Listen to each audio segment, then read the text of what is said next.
Hey everybody. So we're going to look at chapter 9 now. Centralization and fragmentation. Really, this is just looking at Europe, Byzantium, Europe, that type of thing. We're going to look at Byzantium in here. We'll look sort of the beginning of this whole feudalism in Europe. We'll look at the Carolingian Renaissance a little bit again. And oh, hey, gotta love the Vikings. Vikings are always fun. And then, yeah, that's sort of what we're looking at. We'll seem to cover the most significant things for this chapter. So we're looking at the 750 to 1050 here, about 300 years in Europe. And as we go through the next handful of chapters, sort of the time periods shrink to where we'll get down to we're looking at 50 or 100 years at a time as we really start to focus in on sort of Europe becoming modern. Although uh, we may not get through all the chapters, but we'll get as far as we can, and we'll see where we end up. So this is King Charles receiving a Bible. um Image shows the power of the king, shows the connection of religion. You have church officials all along the bottom. The king is of course at the top. He's not entirely at the top, but as far as among humans, he's at the top. His connection with the religion is certainly evident. He's got clergy on either side. He's got warriors on either side. We have sort of a praising crowd. They have their hands up. They're waving. They're praising him. Above him, you can see images of heaven, sort of the canopy of heaven. Um, you can see what looks like angels up there, maybe even the hand of God reaching down, and you see the light rays coming from it. That indicates it's extending his energy or his power, his blessing, in other words. Uh, from now on, for the next 1,000 years, kings are intricately tied with religion. We actually call them divine rulers. A monarch is a divine ruler, typically ruling with the authority of both secular and sacred. Even though there's a whole separate church, kings are thought to sort of be anointed by both the secular world and the sacred world. So they are in charge of everything, in charge of both. And this was to celebrate his rise to the throne. This is around what, 850-ish, somewhere around 850. All right, so we'll start with this. Between 750 and 850, Byzantium, um, it held off Muslim attacks, constant Muslim attacks from Asia Minor, and it did begin to rebuild. Around 850, the Byzantines stopped defending their territory, and this time, instead of had they done in the previous centuries, where they tried to retake the Roman Empire, they lost a lot of that. Now they went the other direction. Now they were being aggressive towards the Islamic world, toward the Arab world, reclaiming much of that territory. So reclaiming much of the territory towards the Middle East and Africa. These new victories, lots of military victories, gave lots of prestige, lots of wealth, lots of power, especially to the emperor, because the emperor, of course, took credit for everything. That's simply the way that worked. In addition, they would collect taxes. They would collect revenues from all these different estates. Remember, there's a large farming economy now. So lots of states, taxes. People could pay taxes in food. People could pay taxes in labor in lieu of actual money. A lot of common people didn't really have money. Um, Emperors would exchange because they would exchange ambassadors. They would exchange ambassadors and dignitaries between the different local empires and local kings. They had elaborate ceremonies, they had big parties, very elaborate festivals. All of this was to demonstrate the power, how powerful the king was, how much authority the king had by having these festivals and having these parades and having these fancy banquets, expending massive sums of money and wealth solely for the purpose of showing off that they had the wealth and the status. Um, yeah, an incredible waste. This is why most people in Byzantium and Europe lived in poverty. They were poor peasant farmers, the majority. All the wealth was being used for the ruling classes. The emperor's wealth was accumulated often from, in addition to what I just mentioned, also from trade.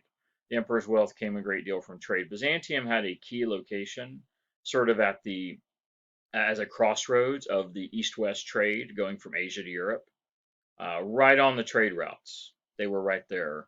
And so it was a large part of their revenue was simply trade moving through their economy. And of course, lots of agriculture. Maybe the largest revenue for Byzantium was agricultural. Markets were often organized by entrepreneurs, independent business people. They wanted to attract foreign investors and foreign merchants because that's how you got the best trade goods. In essence, there's a simple ratio. The further the good has to travel, usually the more valuable it is. So if they could attract merchants from far off, the goods they would acquire would usually have much higher value. Um, Maybe the richest class in Byzantium were the merchant class. Even if they weren't accepted as the highest social status, they might have actually been the ones that have the most money. Well, other than the king, of course, other than the empire itself. Steady stream of goods, commodity, steady stream of imperial revenue and wealth, lots of money coming through. Trade was often tied to the foreign policy, as I was just talking about. They would exchange ambassadors of different countries. One of the most significant aspects of exchange of political influence was usually the money exchange that came with it. So trade, having in essence, having good political relations with another country would also facilitate successful trade. If you were on good terms with them, you'd have more merchants going back and forth. Again, how good is your trade if you're at war with another country? Exactly. So the best relations you'd have would also mean the most money you could be bringing in. Certainly. They would extend these privileges to special envoys from other countries, things like this free lodging. They would give them parties and celebrations. Also, they would facilitate better trade. Um, Two of the large trade partners, two of the most successful trade partners of Byzantium were the Venetians from Italy and the Syrians from the Middle East, Syria. Here we go, the Byzantine Empire in this time period, the Phoenicians from over here, the Venetians with a V from over here, and then Syria over in this area. And all the trade, east-west trade, often went through the Byzantine because they had this connection right here. Even though this is actually a waterway, it's a strait, it doesn't land connect, it's still close enough that ships could from Byzantium, they could simply take their trade right over to Europe. Here's Europe, this is Asia, and trade it right over to Europe. So. All right, now we're going to talk about Macedonian, sort of the Macedonian cultural renaissance. We're going to talk about that right here. And at this point in time, it's part of the Byzantine Empire, as is Greece. Greece and Macedon are part of Byzantium. Macedonian Renaissance from about 870 to 1025, so it's at 150 years, give or take. So the empire regaining its power and strength, and the court trying to remember the ancient Byzantium, the early Byzantium's glory from a few centuries earlier. Think back to the time of Justinian in the 500s, when Justinian had at one point reclaimed most of the Roman Empire. So that was when Byzantium was glorious and almost as powerful as the previous Rome, almost as powerful. So they remembered the glory. They also were focusing on what we will call classical studies. Classical studies always refers to looking back at Rome and Greece, looking back at ancient Rome and ancient Greece when they had all the scholars and all the philosophers and they had all the money and power and all of that. In Byzantium, they restore icons in 843. Icons are significant. We talked about iconoclasm before. So in 843, they bring back icons and they start to allow icons to be used in the church again. And this is significant because icons were very significant in the Roman and Greek culture. So this actually, in addition to bringing back secular classical learning, there also a look back and some more focus on religious, sacred classical learning as well. We have a couple of interesting things here. We have Basil. Basil was actually from Macedon, ruling here for about 20 years or so. Basil ruling for about 20 years. He creates this an imperial dynasty and often focuses on Macedonian Renaissance. He was from Macedon, so it makes sense. He became the emperor and he was from the region of Macedon. So even though this is the Macedonian Renaissance, it's really focused, again, Macedon is part of Byzantium, so it's generally focused actually in Constantinople, which was seen as the cultural, religious, it was seen as the center of everything or the Byzantine Empire is constant. Again, as I said, it was a city, it was a state unto itself almost.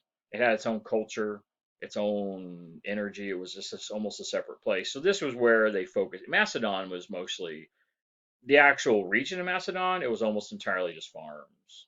There was a handful of towns, but so anything that was like things like cultural would have actually been in Constantinople or something like that. We have advanced intellectual elites. We do see them studying the classics, and we do see a focus on religious education. We've mentioned that before in Byzantium. There's often, when education comes along, there's often a focus or even an entire focus on religious education. Again, in many of the parts of the world at this time, your best educated people are usually your clergy, more often than not, are your clergy. We see new artistic works. We see new sculptures and paintings. We see writers, philosophers, historians. We really see a reflourishing of the arts here. And even though it's called this Macedonian Renaissance, it really doesn't have much to do with Macedon. It's really focused on the emperor who had been from Macedon. We see new literature, new manuscripts being written. Maybe the clearest evidence of this new integration of this art and culture can really be seen in the classical Christian tradition of illuminated manuscripts, which goes back centuries. We see a large number of illuminated manuscripts created in this time period, which takes a long time.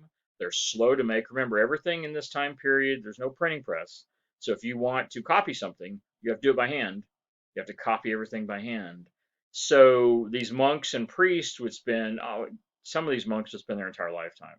All they would do as an adult for 20, 30, 40, 50 years is just copy manuscripts. They'd go blind that actually write and copy by candlelight their entire life to where by the end of their life they couldn't even see. They were blind. They had to stop. Um, so they would paint these illustrations, as I mentioned before. They would paint them in like gold and silver paint, and then the candlelight would flicker, and it would actually make the manuscripts look like they were alive. It would make the characters and the people look like they were moving. So they would have typically they'd have the scripture on one side. These are very often religious scriptures. They have the scripture on one page, and then on the other page would be an image, a picture illustrating something from the previous page. Or occasionally they would outline the borders. They would put the scripture in small print as smaller, and then they would outline the whole border of the page in these beautiful artwork. Um, it really shows an advancing in culture and desire because these are incredibly time consuming, they're expensive to make, and they require hundreds of people working on them because it's one book at a time.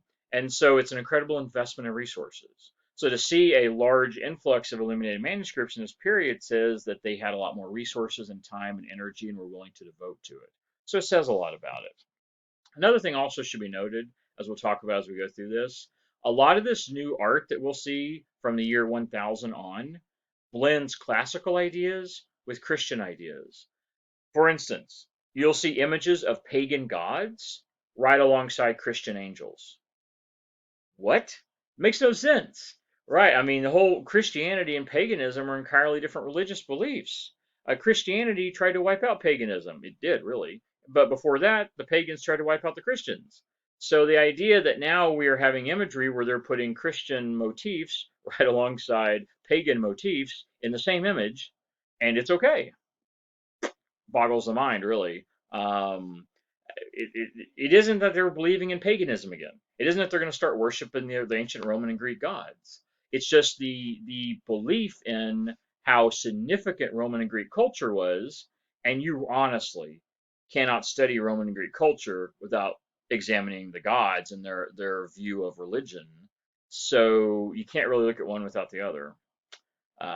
It's just like it's okay to look at the Roman and Greek religious view and their pagan ideas and like nudity, the human body nude, as you see here in this relief. It's okay to look at that stuff as long as you accept it for its secular value, not its religious value, because the only religious value would be the Christian. The secular value, though, is the classical. Really interesting. What else do we have here we want to look at in this? Macedonian Renaissance. This is a Veroli casket relief. You see an image here of ancient Greece. We have artists using the ideas of classic Rome, Greece to really focus. This is probably has to do with the sacrifice of a woman by her father, a woman being sacrificed to the gods, which is in and of itself kind of the Romans and Greeks didn't do human sacrifices. We really have almost zero evidence of that. So this idea that the Greeks are sacrificing the guy's sacrificing his daughter to the gods, yeah, we didn't really do that. So there's also in some of this new classical revival, this Renaissance, which means rebirth, perhaps they don't have a real clear understanding of actual pagan culture. Because you must understand, pagan culture has been on the out and being eliminated. By this point in time, you're talking about 600 years. I mean, the entire United States has been around for 250 years. So imagine 2 or 3 times that time. So basically, what people are writing about of pagan culture is just what they're reading about in a book somewhere. No one really has any clues what it was really like. It was centuries ago. So they're just sort of making some guesswork on some of this stuff. But the imagery, you see the vases and the clothing and the nudity was very common among pagan and Greeks. Although you should also notice the bodies are wrong. The bodies here aren't really accurate physically. They're misshapen. They're not really physically accurate. Another issue: the Romans and Greeks made perfect physical embodiments. They were perfect. They were exactly indicative of what the human body really looked like. You're not really doing it here. This is a little bit off. This is almost a bit of a caricature. So they're taking the old culture and they're trying to revive it, and they're doing it imperfectly in a variety of ways. It's still pretty though, and it's still a significant improvement over what they were doing back in say the 700s, when a lot of this artwork was, well, again, almost childish. So it's a massive improvement. It's just they've got a little bit of it wrong. So the Dynatoi, the new landowning elite. So along the scholarly and artistic stuff going on, the elite, we also see a new elite group in the countryside. Wealthy farmers and landowners, powerful military families usually. Why? Because when you were out in the provinces, you had to protect yourself. Constantinople was hundreds of miles away, and the Constantinople army really only did two things. It really only did wars of aggression and protected the territory around Constantinople. If you were out in the territories of Byzantium, you often had to take care of yourself. That's different than what was in Rome. And so these military families would have these estates, they would have these manors, they would have all the peasants and serfs. Uh, think of like the knights and the lords that we're used to from European society. That's sort of what happens here. They raise their own militaries, they have their own soldiers, they have to protect what's theirs out on the frontier by themselves.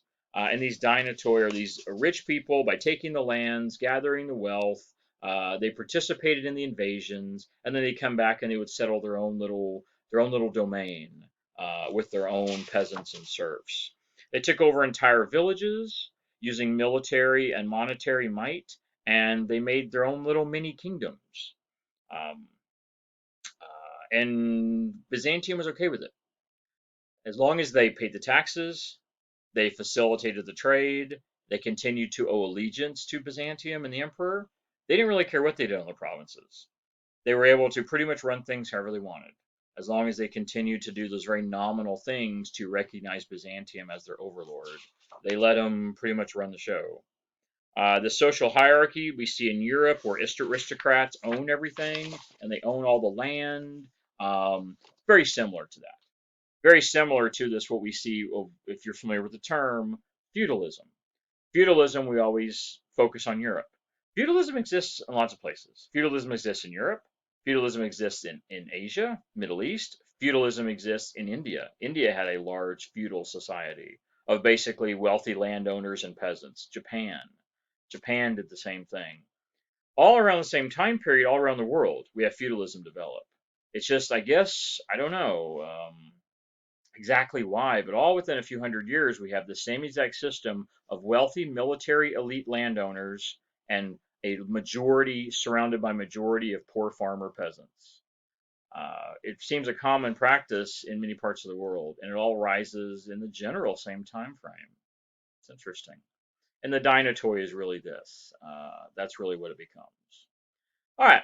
Now we're going to skip on over to the Carolingian Empire. The rise of the Carolingians from about 751 on. So the Carolingians came to power. I think we already discussed this a little bit. They came to power under the Merovingian kings. Again, this is all part of the Frankish Empire, the Frankish Kingdom, but the Merovingians were the family which ruled, the family line. The Carolingians were the palace, the palace mayors, and the palace mayors eventually overthrew the Merovingians and took over. And the Carolingians took over the Frankish Empire. I remember it's a family name that took over the Frankish Empire. Charles Martel was the palace mayor from about 714 to about 741. He gained renown for defeating a Muslim army at Al-Andalus in 732. He may have single-handedly kept the Muslims from invading France, even though this wasn't necessarily called France. It's what is France. He did this. He stopped a Muslim invasion because the Muslims had conquered Spain, the entire Iberian Peninsula. They had conquered Spain and Portugal. They were invading into France. He had an army. He stopped them. And had this not happened, the Muslims might have gone on to invade Europe, and things might have been much different. His name is used to refer to the dynasty, the Carolingians. Carolus is Latin for Charles. So it's in essence his family line. It's a family line named after Charles, Carolus, the Carolingians. So he was the palace mayor. He overthrows the Merovingians and eventually takes over. He spends most of his time, once he takes over, simply fighting other aristocrats. Charles Martel's a warrior. He's a warrior king, very clearly. He is a conqueror. He's a conqueror king. He spends most of his time fighting other aristocrats in Central Europe, other European lords. He turns them against each other. He makes allies with his families, other families. Very, very influential with political and religious institutions. He gains loyalty of both lay people, that is, people outside the church, and of course, clerical people, the clergy. Uh, you could actually break down every single human being into those two categories. All humans are either lay or clergy. You're either with the church or you're not with the church. This has nothing to do with going to church on Sunday. You are actually ordained. You're actually of the church if you're clergy, and if you're not, you're a lay person. So everybody is 99% of people are lay, and then everyone else is clergy. So you're looking at the lay. He makes associations with lay people, associations with the clergy, and he really gets the church to align with him. They do this through this partnership. In essence, they agree to protect and watch over each other, and so they're going to watch each other's back. They're going to defend each other. Simultaneously, they will prop each other up. He'll prop up the Catholic Church, and the Catholic Church will prop up Charles Martel. And it works to the benefit of everybody, really. 751, we have Pippin the Third, who died in 768. Somewhere around 768, Pippin died. This was Charles Martel's son, so we're in the next in line in the Carolingians. This is after they've already deposed the Merovingians. They've taken the Merovingians out. He takes the throne for himself. Pippin decides to take the throne and conquer and be in charge of the Frankish kingdom. He persuades the Pope to legitimize his actions. Because after all, this would be like an overthrow of a kingdom. This would be like if someone came in and overthrew, like today, like there's Queen Elizabeth in England, right? What if someone came in and overthrew the Queen and took over England? I mean, it's a big deal. It really is. England would still stand, but it's a whole nother dynasty, a whole nother emperor, a whole nother king or queen. So he convinces the church to support him, gets the church to back him up, and in return, they support the Pope later. They give the Pope help and assistance. Again, this becomes this reciprocal relationship, which will facilitate the power of the Franks for centuries. Honestly, to be truthful, this relationship between the Catholic Church and the Franks exists for 1,000 years. Even in the year 1700, the Catholic Church and France are intricately intertwined. So this relationship, which begins with the Frankish Empire and the Carolingians, persists for pretty much the rest of history. It's really significant. It really is for France and for the Catholic Church. They take care of each other. They take care of each other. One pushing the secular power, and the other pushing the sacred power across European society. He's the one that comes down to help the church against the Lombards. I think we mentioned that last time. Remember, the Lombards surrounded the Catholic Church in Italy, and they had a choice. The church either had to side with the Lombards, the Franks, or the Byzantines. And around the same time, the Franks conquer the Lombards. And so now the church really has a choice of either the Franks or the Byzantines. And of course, they choose the Franks, which are really close. And the donation of Pippin really makes peace between them, makes it all work together between the different powers. The papacy remains control of pretty much all the part that had been Lombard. So all the areas of the Lombard is now under the authority of the Catholic Church, really. And the Roman Pope now has what we have a new place. It's called the Republic of St. Peter.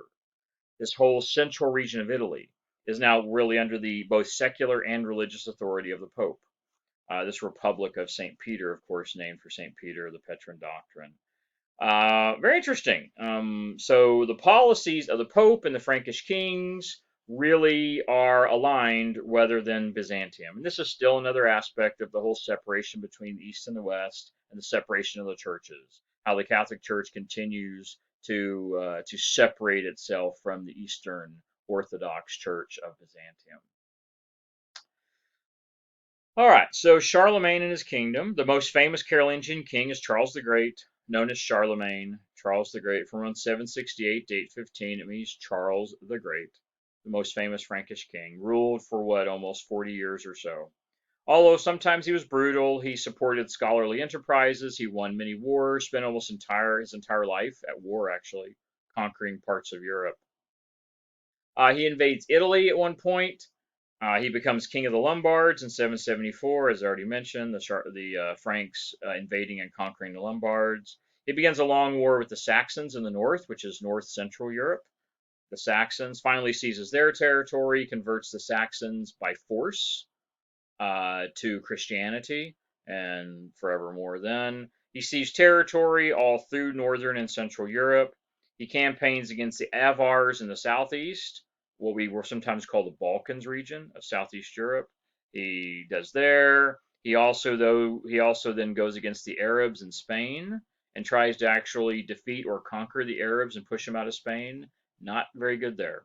He was successful on the north, east, really southeast, south, really almost every direction he was successful against dealing with anyone in Europe or people near Europe.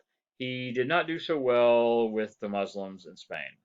Didn't have a lot of success there. By 790s, realm, put it this way, by 790, Charlemagne's empire, his kingdom, was almost as big as the Roman Empire in square miles. Now, on a map, it might not look like it, but you must consider what was half of the Roman Empire. Think about it. Water. Half the Roman Empire was the Mediterranean Sea. So if you actually take the sea out of the picture, actual square miles, Charlemagne's empire is about the size of the Roman Empire, if you're just looking at square miles. When you take the Mediterranean, you move the Mediterranean Sea out of the Roman Empire, and it's not nearly as big. It looks a lot smaller when you get rid of it. Half of it on the map is just the Mediterranean Sea. So, big empire. His capital was at Aachen. He establishes the capital, Aachen, today that is in Germany. So Aachen, it wasn't called Germany back then. And this is the capital. He becomes an intellectual leader, an artistic leader. He facilitates this Carolingian Renaissance. Um, he copies a lot of classical architecture, and the whole again, this is a classical revival. So we see a classical revival here, not exactly the same as the classical revival in Byzantium, but it's similar, trying to revive the classical nature of the Roman and Greek Empire in architecture, sculpture, literature. They're not as successful here. Excuse me. Byzantium was still Rome. They never fell and collapsed and went into the Dark Ages exactly. While of course Europe did. To discourage corruption, Charlemagne also appoints a lot of special officials known as missi dominici. These are the local officials running the territories. Officials are like those people, those officials sent by the Lord God, by God is sort of how it translates. And they oversee the regional area. They oversee the regional lords and governors and the regional loyalty. What makes them unusual and different? The Missi Dominici report directly to him. Even though there might be loyal local lords and governors and even local royalty, these guys were a direct arm of the emperor himself, Charlemagne. They report directly to Charlemagne. Sometime around the 760s, papal officials create a document known as the Donation of Constantine. Around 760, the papal officials, the Pope, and the Catholic Church create a document known as the Donation of Constantine.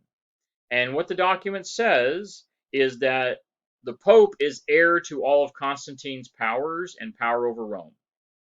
So the document states that the Pope in Rome actually is the heir to the Roman Empire in Rome and Italy, to all of the powers of the Roman Empire in Rome and Italy. Supposedly written by Constantine back in, I guess it'd be the 300s. So it's a document that's supposedly dated back 4 centuries. And for many years, they used this to claim that over Italy, they had total dominance.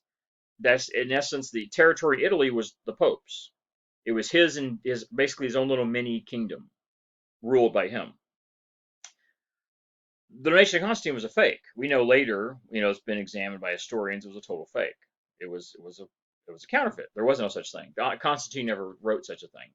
The church did this specifically to allow themselves to have power. They created a false document to give themselves power and to try and convince the Carolingians and the Byzantines that they have the legal document from the Roman Empire saying that all this land is actually theirs and they have total political and economic authority over Italy.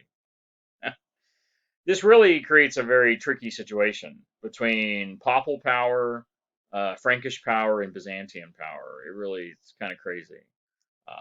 The power struggles here in Europe it's totally Game of Thrones without the undead and the dragons. It's completely that. And that there's also lots of assassinations and killings too. I never heard of a red wedding, but shit, I mean, there's some crazy stuff going on here. So in 799, Pope Leo III, he tips the balance. He flees Rome. He's accused of adultery. He's accused, which monks and priests are supposed to be celibate. Accused of adultery and perjury, and he runs to Charlemagne asking for help. In essence, if he had stayed in Rome, he would have lost all his power. Might have even ended up, they wouldn't have executed him. He might have ended up in prison. And of course, he would have been removed as Pope. So he runs to Charlemagne and begs Charlemagne for help. Charlemagne sends him back to Rome with protection. He sends him back to Rome to take over his position as Pope with his personal guarantee of protection. Charlemagne will protect him. In return, Leo supports all the clergy and nobles. That anyone who has power under Charlemagne, Leo says yes. Anything Charlemagne says, Leo says yes. Anyone who Charlemagne appoints into any position of authority or power over anywhere in Italy or France, Leo says yes. So he puts a check mark on everything Charlemagne wants or does, pretty much. And in return, the Pope also proclaims Charlemagne emperor. Proclaims him emperor in 800, Christmas Day 800. Figure that for appropriate. So December 25th, 800, he proclaims him emperor of Europe. Oh! Yeah, well, you know what? There's already a Roman emperor in Byzantium, in Constantinople. Yeah. So anyway, they proclaim him emperor of Europe. They give him the title of Augustus. Yeah, Augustus, the first Roman emperor. They give him that title of Augustus over the new Holy Roman Empire, is what they start to call it. The Holy Roman Empire, because it's really the power is based in Italy and based with the Catholic Church. So we now have a European Holy Roman Empire, and we now have the Byzantium Roman Empire. Because remember, Byzantines still call themselves Romans. We call them Byzantium today, but the Byzantiums, they called themselves Romans. They were the Roman Empire. They consider themselves the Roman Empire, hands down, just the way it was. So now we have two popes. In Italy, we have a pope, and you have the patriarch in Constantinople, and you have two Roman empires, and you have two emperors, all claiming authority over the same exact thing. Tell me that isn't a recipe for disaster. It is, by the way. All right. So, what we got going on here? This shows you the empire. This shows you the Roman Empire, the new Holy Roman Empire. The Carolingian Empire, really, is what it is. It's primarily made up of what today is modern day France and Germany. This is France. This is Germany today. So, generally, Charlemagne conquers all this. He conquers the Lombard area, the Papal States. He conquers Saxony. Even tries to go in England a little bit, but doesn't have success. And he tries down here. He tries also to invade. This is all controlled. Al Andalus is actually controlled by Muslims. It's a Muslim kingdom. Based, I think Cordoba is the capital. This is entirely a Muslim kingdom here for the next centuries. Doesn't really, it's really a Muslim kingdom officially until I think 1492. So for a very long time. And then the Byzantine Empire way over here. It's really kind of messy. It really is. And that's just the major players. You got all these other small groups, all these other small, which we might still refer to them as barbarians. The Serbians, the Croats, the Avars, the Danes, the Saxons still exist. Remember, the Saxons are still there. They're sort of a state that's allegiant to Charlemagne, sort of a vassal. We might call them a vassal state. Brittany here, really interesting. What Europe sort of looks like after all this. Charlemagne's chapel. He had this chapel actually connected to his. He had his Aachen. Look back on the map. Aachen should be right here. There's Aachen. That is the capital of the Frankish Empire, the Holy Roman Empire. That is where his palace is. Well, he has this big palace, and he's very paranoid of it being assassinated. Assassinations of royalty and kings were common back then. So he has his own personal guard around him at all times. He's worried about being assassinated. So he builds this big, beautiful palace, which is no longer existent. I believe the palace is gone. The palace is gone, although the church, I think the church still stands. And he builds this walkway to it, a completely covered walkway, covered and guarded, to his own personal church. So it's a church for his own personal family, personal retainers, his own little inner circle, to protect himself and his family. And this is an image from the church. Charlemagne's chapel still exists. I mean, look how it looks beautiful. It's huge. It's beautiful. You can see really interesting stuff in here. You can see the influence here of the Romans. Look at the pillars, the Roman pillars. I think these are, what are they called on top? Wow. Oh goodness. I'm blanked on it for a moment. But anyway, they have these beautiful capitals. That's the top where all the intricate detail is, the capitals. But another interesting aspect, look at these arches. These arches in this time period you typically see in Muslim churches, mosques usually. So this influence of the arch is both Christian and Muslim, and then you have this. We haven't really talked about Gothic yet, but you start to have this Gothic stuff showing up, which we'll get to later. Here it looks like you have the organ over here. It's really beautiful. But look at the colors. It's very sedate. It's very sedate, very drab colors. This is still sort of the Dark Ages. They're just starting. This is really still the Dark Ages. The 800 really is. They weren't about extravagance. It wasn't about a lot of gaudy stuff. It was very simple and sedate. Again, very dark. Everything was dark. You also see there's not many windows. There's a couple way up here at the top and a few on the sides, but cathedrals were entirely just lit up by candles. I mean, look at this massive chandelier in the middle that would be lowered down so they could light all the candles and then lifted back up. Yeah, church was a very somber occasion. Very interesting. So it's got Roman influences. He also had a palace school. He had a school that went along with him. He was a big proponent of education, even though he himself was not really educated. Yeah, probably the most effective ruler of Europe until maybe modern times. As far as like size, efficiency, how big the empire was, how much territory he governed. Uh, for almost 1,000 years, once Charlemagne's empire does sort of fall apart, it doesn't fall apart completely, but it gets partitioned into different pieces. Uh, it's almost 1,000 years for anybody in Europe that's able to amass a nation the size of Charlemagne. It's interesting. So he was Charles the Great, but also understand he was a warlord. Who knows how many thousands or tens of thousands or hundreds of thousands of people died as he conquered most of Europe. He was a conqueror. Always got to think about that. When conquerors come knocking, you really only have two choices: either you give in immediately, or they kill everybody until you beg for mercy. That's the way it works. So, talk about the Carolingian Renaissance now. This revival of learning and art.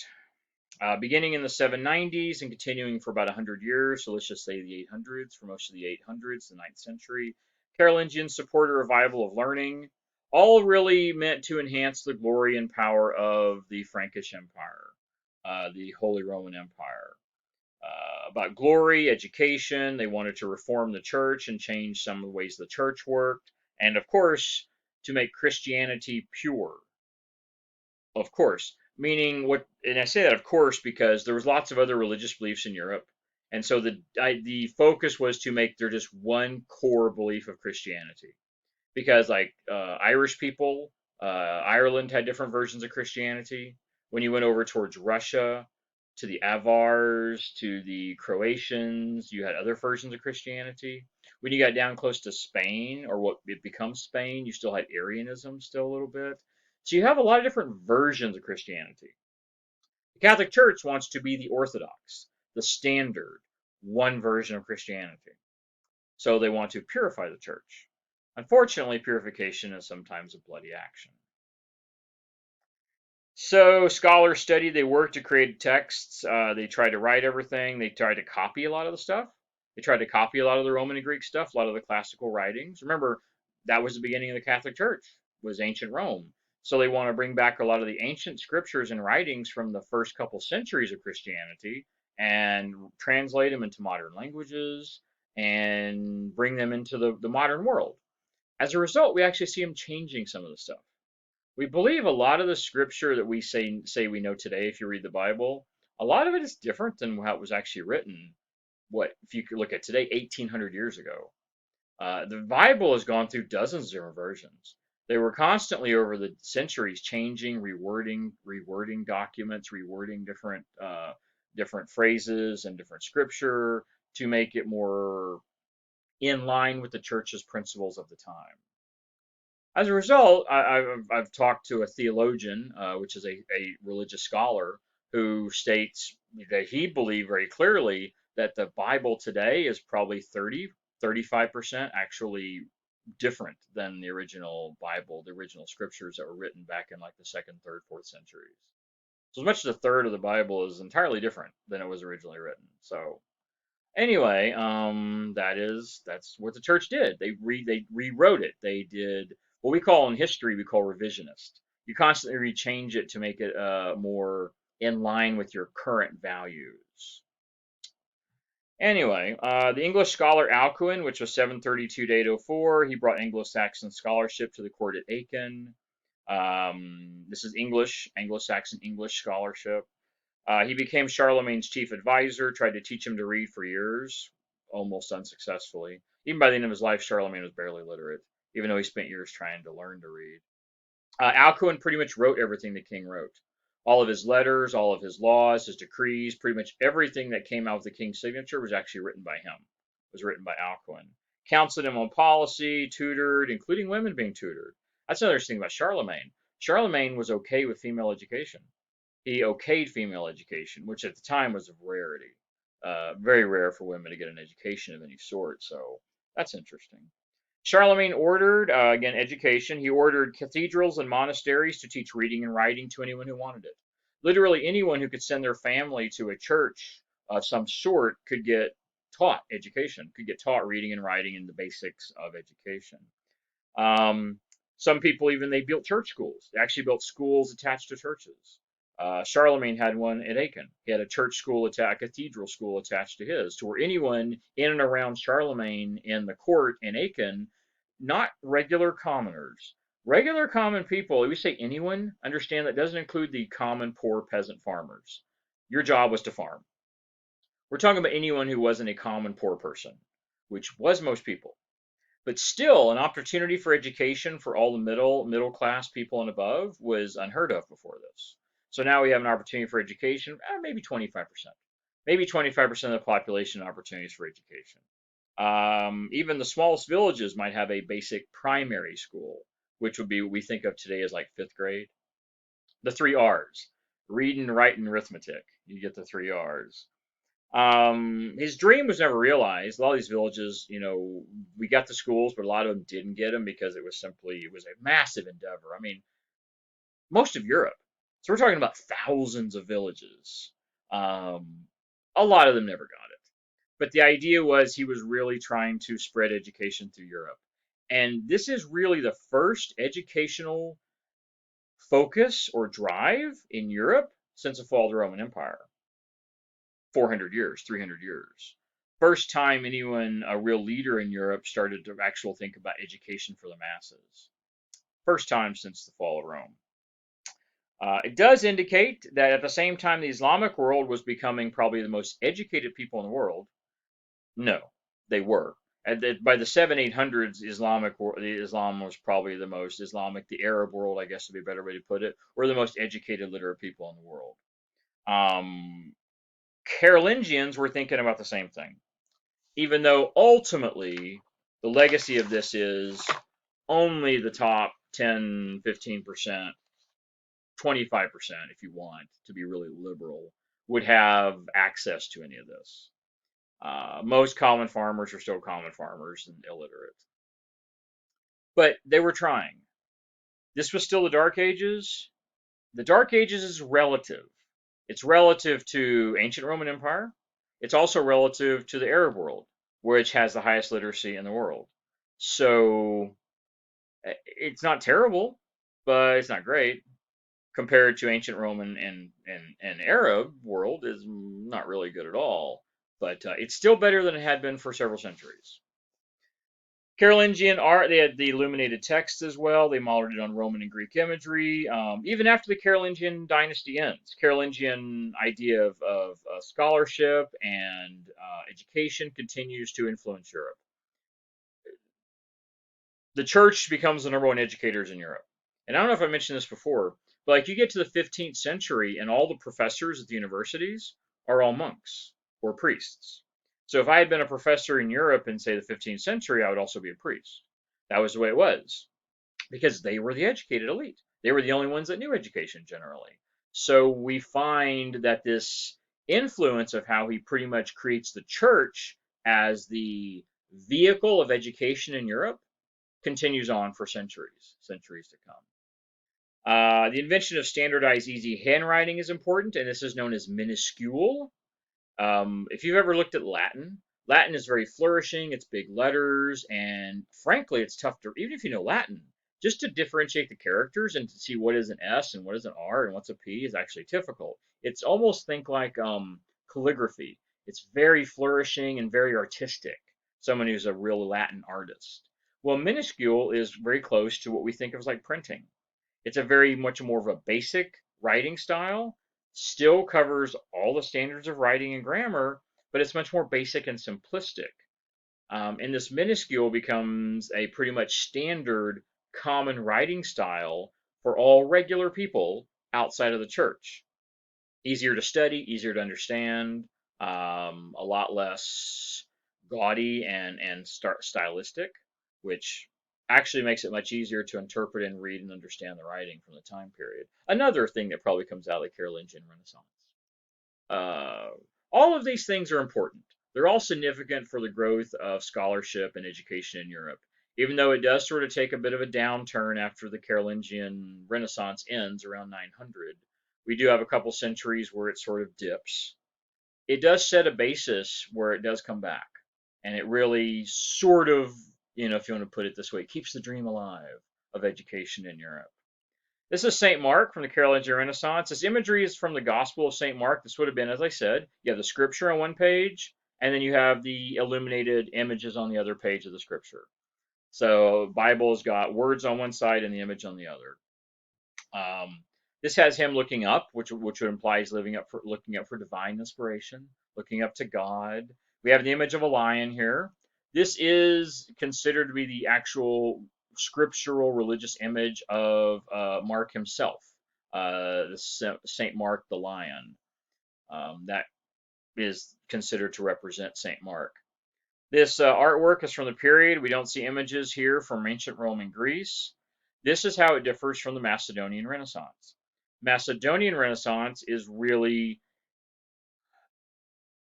they both study the ancient classical literatures of Greece and Rome. Macedonian Renaissance, though, because they can still consider themselves the Roman Empire, they try to pretty much copy and reproduce everything that was Roman. They want to take everything in the 900s and 1000 and make it look like it just did in 300s and 200s. They want to pretty much photocopy the Roman culture and put it on the Byzantine, further to reinforce that they are the Roman Empire. Carolingians don't do that. Carolingians study the ancient scriptures and the ancient pagan writings and all the classical stuff, but then they make something new out of it. They make a modern interpretation of it. They don't just copy the old stuff. Byzantium pretty much just copies the old stuff and makes it look new, and they get a lot of it wrong. They make a lot of mistakes. The Carolingians don't do that. They're inspired by classics, but they really create new things. And they rewrite, as I said, they rewrite a lot of the old stuff. They actually change a lot of the old stuff. It's interesting. So let's see, Charlemagne's successors. Charlemagne's son, his successor, Louis the Pious, ruled from 814 to 840. He was crowned by the emperor. Pardon me. He was crowned emperor by the Pope again, so the Pope crowned him. He took the role pious, meaning you're pious, you're very religiously observant. He took it very seriously. He considered himself a leader of the Christian church. The Pope was above him technically in the religious, but he considered himself a prime example of good religious belief and religious strength, and I believe he even had himself ordained as clergy. He even was technically a priest. He had himself made into a clergy. So he considered himself a leader of the Christian empire very seriously, Louis the Pious. In 817, Louis issues a rule which affects how monasteries function. He overrides the Pope and he issues a rule and authority about how monasteries should function and operate. Very significant. That would be something the Pope would do. Louis took it upon himself to do it. So in some ways, he was the secular leader, but he was also challenging the Pope for sacred leadership of the empire as well. He considered himself he took his role very seriously. His son Lothar as well was given the title of emperor, and we now have co-emperors.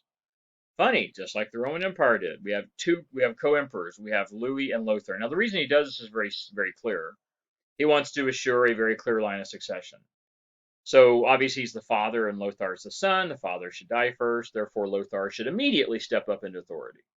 So it should make a very clear line of succession. There shouldn't be any civil war. There shouldn't be any violence. Everyone should know well ahead of time, when I go, Lothar is taking over. Would be nice. Well, he also has other sons. He makes those sub-kings. Again, very similar to what the Romans did. Remember the Romans had the tetrarchy? Toward the end of the empire, you had two emperors and two co-emperors over east and west. Now we have two emperors and two sub-kings. They're called sub-kings. Very similar. Hoping to make everybody happy. Unfortunately, he didn't. Because his wife dies. Louis's wife dies, and his second wife gives Louis a fourth son. So now he's already sort of given his three sons all titles of power and authority. Now he has a fourth son. The other sons rebel. And what they really fear is this fourth son under his new wife. What they're afraid is that she is going to convince Louis to give the fourth son all the power. They believe the new wife, because by this point in time, Louis was old. He was getting close to death. So his new wife was younger. And so the idea was the other three boys thought that his new wife would force Louis to give all of his power to the brand new son, cutting the three boys out.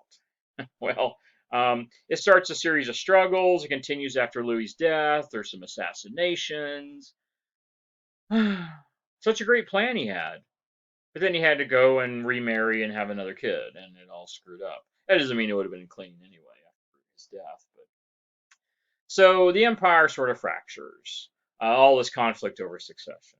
In 843, he dies in 840. We have a 3-year war, basically a civil war. Nothing's nice and clean. So we have a 3-year civil war here between all the different sons. I think ultimately just 3 of them, because I think one dies. I think one actually gets killed. So you get the other three sons, and they're all going over it. They divide the empire. This pretty much sets up what modern Europe is going to look like. Charles the Bald. Let's see if I have all these on here. I don't have it on here. Charles the Bald becomes one of the leaders. This is one of those three sons. Charles, he rules from 843 to 877. He receives Western Europe, which is basically France. Louis the German receives Eastern Europe, which is basically Germany. That's where we get the name of Germany. It comes from Louis the German, which is the eastern third of Charlemagne's empire. Remember, this is really Charlemagne's empire we're talking about. And the Middle Kingdom was given to Lothar. They killed off that other son. So they divide the empire into three.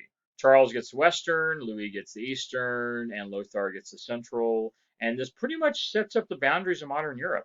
So 1,000 years earlier, we already officially have really what becomes the boundaries of both France and Germany, of modern day France and Germany has here. And Lothar is also given the official title of emperor. So they do go ahead and let him keep it as their father intended. They got rid of that other son. Charles and Louis take their parts of the empire. Lothar gets to remain the title of emperor, even though Charles and Louis's sections, I think, are actually bigger. Well, which means he might have been richer. So parts of this Middle Kingdom were eventually absorbed by France and Germany. Eventually, it divides into pretty much two different parts. And this middle region is what sort of becomes what is modern day Netherlands, Belgium, Luxembourg, Switzerland, Italy. So all of what was pretty much that middle empire under Lothar. Charles and Louis get parts of it, and then the remaining parts are what become many of the modern, sort of the foundations of the modern day countries. So this whole thing that happens 1,100 years ago really is what sets up the geographic boundaries. It's not perfect, of course, but generally the geographic boundaries for modern Europe. 1,100 years earlier. It's pretty interesting. It just really shows how influential Charlemagne's empire was. It is incredibly influential. It can't be overstated, really, how much influence the Franks and Charlemagne and his sons had on modern day Europe. Local autonomy, though, becomes a lot more common as these empires become big and they're massive areas. Many local lords get lots of authority and power. We see the privileged aristocrats, the privileged church members. They have lands and offices and territory, and their loyalty was often based upon paying taxes and the fact that they all had a common culture. They're all Christians. Many of them within an entire region speak the same language, whether it's German or French. So anybody in a massive region speaks the same language. They're all Catholic Christians. They're all descended from the same empire. They all consider themselves Frankish for a long time. They all consider themselves part of the Franks. And formally, this really creates this idea of what we call feudalism, where we get the lords and we get everyone else who is what we'd often call a vassal. All the common regular people and the local small time lords, which are vassals. And this really becomes feudalism in this period of time. Really interesting. Local traditions, different languages. Eventually, the idea of empire just simply disappears as almost all power becomes decentralized in the hands of the local lords and elites over the next several centuries. Yeah, it's really interesting. So let's look at land and power. Carolingian wealth usually came from land and plunder. For most of the Carolingian Empire was at war with somebody or itself. And so there was lots of conquering of territories and other peoples, lots of consolidating of other, like the Avars and the Saxons. In essence, conquering and absorbing other tribes, other barbarian tribes. When they did that, they would conquer the lands. Usually they would have their own local kings. They would take money out of the castle. They would take their own treasure and wealth from them as sort of a penalty for being an enemy or resisting us. And so much of the wealth of Charlemagne's empire wasn't really based on trade. Byzantine wealth was largely based on trade.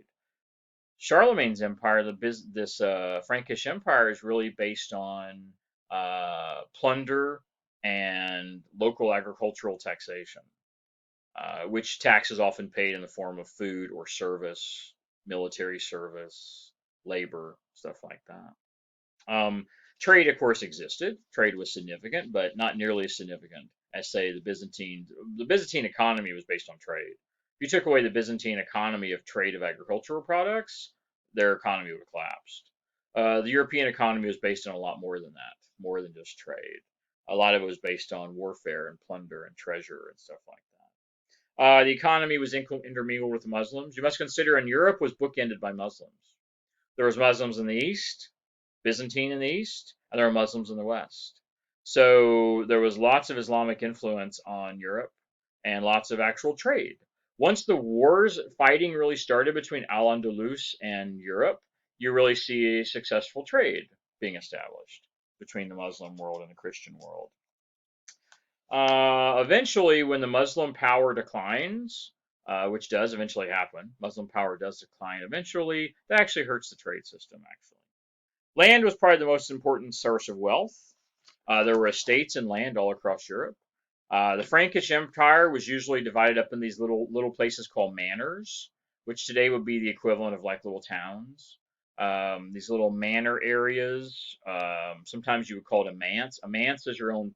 In other words, the manor is the lord and all of the local people around him, all the local townspeople and community, all the farmers, businessmen, everything would be all part of this manor system. If you were an independent small farmer, you would own a manse. So the manse is the small independent farm. The manor is the large, the whole territory, the whole area, like the whole city region around it. And sometimes these manors would have towns in them. They would have small towns or villages, stuff like that, all part of this. So this is sort of an agricultural unit, this manor. It had to do with the trade and agriculture. What's a typical manor consist of? The towns, the meadows, the countryside, the local farms, the manses, the local communities, the villages, the vineyards, all the animals, all the forests. All of it was part of the manor. And all of it was controlled by one lord, or a lord and his vassals would control all this territory. These estates were often worked by peasants who lived on their own manses. As I said, they lived in their own little small farms. They would have a house, a garden, a little piece of land. Um, Peasant families also worked the demesne. The demesne is the actual farmland of the lord himself. So the peasants had their own farmland, the manse, in this large manor, which was almost like the whole community. And the lord himself might actually have his own farmland, which was just the lord's farmland. And the peasants had to work that as well. So the peasants had to take care of their own little farm and their own little crops and their own garden and their own couple of animals. But then they also had to take care of the Lord. Now, how's that manifest? That's their taxes. That's how they paid their taxes. When I've said before that you have to donate food or you have to do labor to pay your taxes, that's your taxes. You would do your work on your home, but then you'd be responsible for working on the Lord's home as well.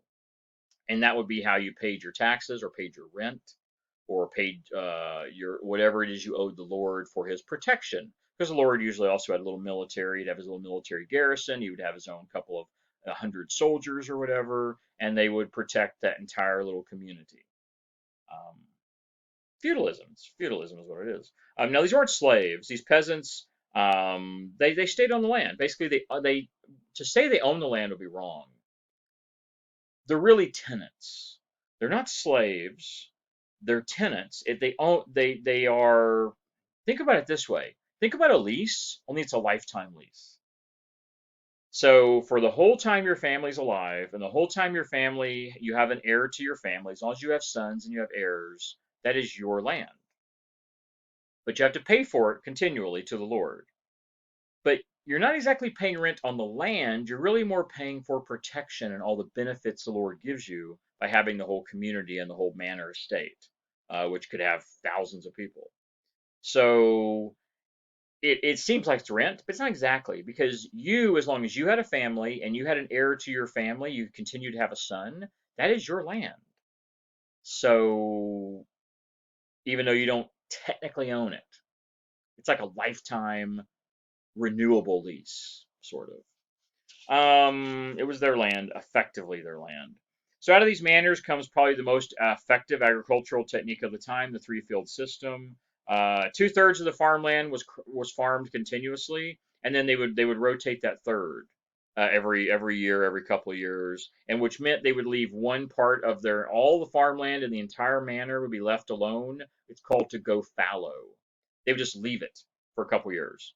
The weeds would grow, the plants would grow, bushes and trees would start to grow, animals would come through and shit everywhere. It would basically go back to nature for a couple of years. Why? Very significant, because that basically added all the nutrients back to the ground. All the plants, the animals, the leaves falling, the little microorganisms working, all the manure, and they would leave the land fallow for several years and would basically recharge the land. And then they'd leave it alone for a couple years, and then they would switch back to it, and they would leave another piece of land go fallow, and they would start farming that land, which is now full of rich nutrients. It was a really effective system, which meant you only farmed about one third of all land was left alone all the time, and it would look like it was just going back to nature, but it was just temporary. In a couple of years, we're going to come back through, clear everything, and start farming it all again. And now it's really good, nutrient-rich land, which made, and the significance of this is, it made their entire economy based on agriculture, and really, really good agriculture, really successful agriculture, which caused their population to explode and also generates a lot of revenue. So even though trade was significant, agriculture was far more important to the society now. This rotation produces large yields. Large yields, therefore, go into people's, they really goes two directions. The large yields go to grow the population, which really helps Europe grow and expand. But another thing it does is those large yields also go into like the reserve for the lords, which give the lords a great deal of wealth and power because they can take all that food and basically hold it hostage to all their neighbors and say, if you want something from me, you want me to protect you or help you, you have to do things for me to give you food. It creates loyalty, creates allegiance. It makes people have to, basically, you have to do what the Lord says. Because if you don't, what if you have a poor crop yield this year? What if we're starving? What if it's winter and it's like a really snowy long winter? Everybody's starving. You have to go to the Lord, which has all of this reserve food, which had been grown on these crops because he gathered all this reserve food. So it actually makes the Lords very powerful. It gives them a great deal of power and influence. So the population grows, but it also, a lot of this extra agricultural wealth translates into power and influence for the Lords. Really significant. This gives you the crop rotation here. This shows you how they would do it during different parts of the year. So this is the entire manor. So you got the whole town, the village, you've got, so this today would almost be the size of, in some places, this would almost be the size of a county, or a small, like city limits. And it would include everything. Over time, as the population grows, more villages will pop up. So this is all part of the Lord's estates, and we'll see villages, and over time you'll have a village here, and a village over here, and a village over here, and eventually there'll be thousands of people, and the Lord will create vassals. He'll actually take other high-ranking people and let them build their own little estate and build their own castle. However, they all owe allegiance to him. What happens over time? Over time, these lords become kings. And this is what really starts the whole monarchical system we see, which dominates Europe for 1,000 years. We still have today. You still have kings and queens in Europe. Queen of England. You still have these things. And this is really where it starts. These lords eventually get more and more power, more and more money from the agricultural system, from the large growing population. They gain status. They create vassals, lower ranking lords, elevating themselves. And eventually one day they start calling themselves king. That's really where it all starts. That's really how it all becomes this way in European society. All right, let's talk about the Vikings, the Muslims, the Magyars. Like the Roman emperors, they emulated Carolingian kings. They faced outside threats. Vikings to the north, Muslims to the south, Magyars to the east, and others. So they constantly had to deal with outside invasions, influence, outside militaries. So around the same time, so look at the Vikings here, but at the same time they were moving into Russia, Vikings moving into Russia, Vikings also started moving southward into Europe.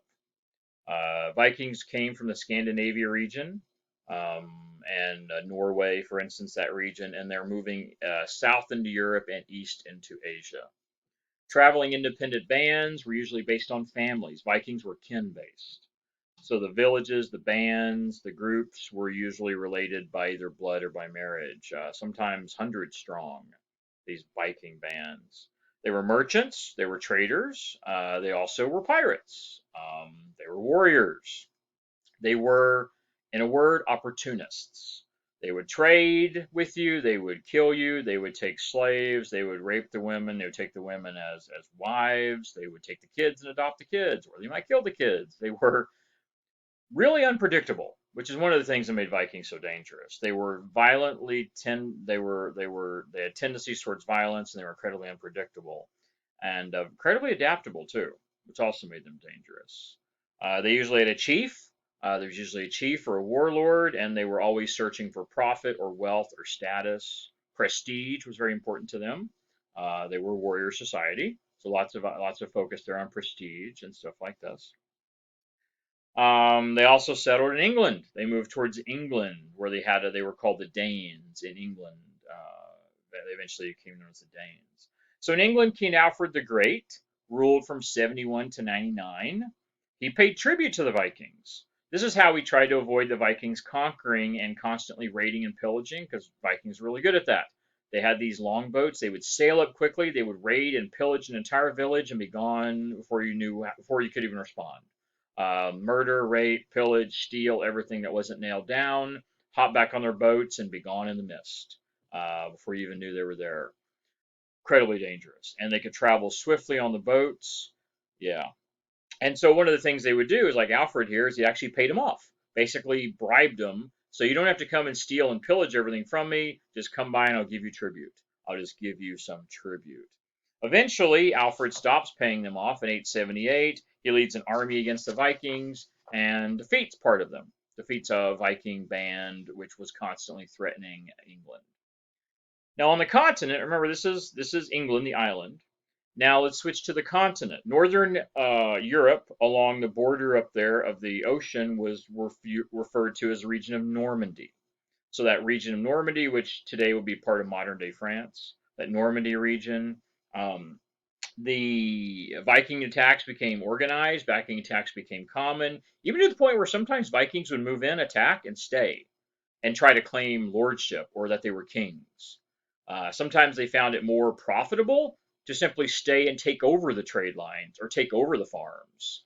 Instead of coming back every season to steal everything, they would just stay and become the lords and become wealthy and powerful right there without having to keep going back and forth.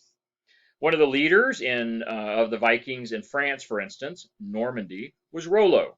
Rollo became a leader here. He accepts Christianity in 911. He gains control over a part of France, which is Normandy, which refers to land of the Northmen. That is where it comes from. Land of the Northmen. The Vikings are sometimes referred to as the Northmen because they always came from the north. They came from that Scandinavia region. So whenever the Northmen came, you had to always be worried, always be scared that they were going to come down and, steal, kill, destroy everything. He moves in, proclaims himself a lord, converts to Christianity, and starts his own little kingdom of Normandy. Around the same time, we have Carolingian English missionaries. We have Carolingian English missionaries moving into Scandinavia, moving into the region of Scandinavia and the Viking homeland. Once converted, these Danish peoples created the Kingdom of Denmark. So what's interesting is the Vikings were constantly raiding, pillaging, and attacking. In almost every case, once they converted to Christianity, they settled down and started becoming, in essence, a lord over a large manor estate, just like was the tradition through most of the rest of Europe. This conversion from Christianity to becoming a lord happens really quick, happens within like a generation or two. You go from the mid 1800s that they were raping and pillaging everything to by the mid 900s, 100 years later, they're basically lords over most of Northern Europe and parts of England. They simply converted to once they realized how profitable the system was, because if you were a lord over a manor estate, you were rich. You were just rich. So they realized how profitable it was.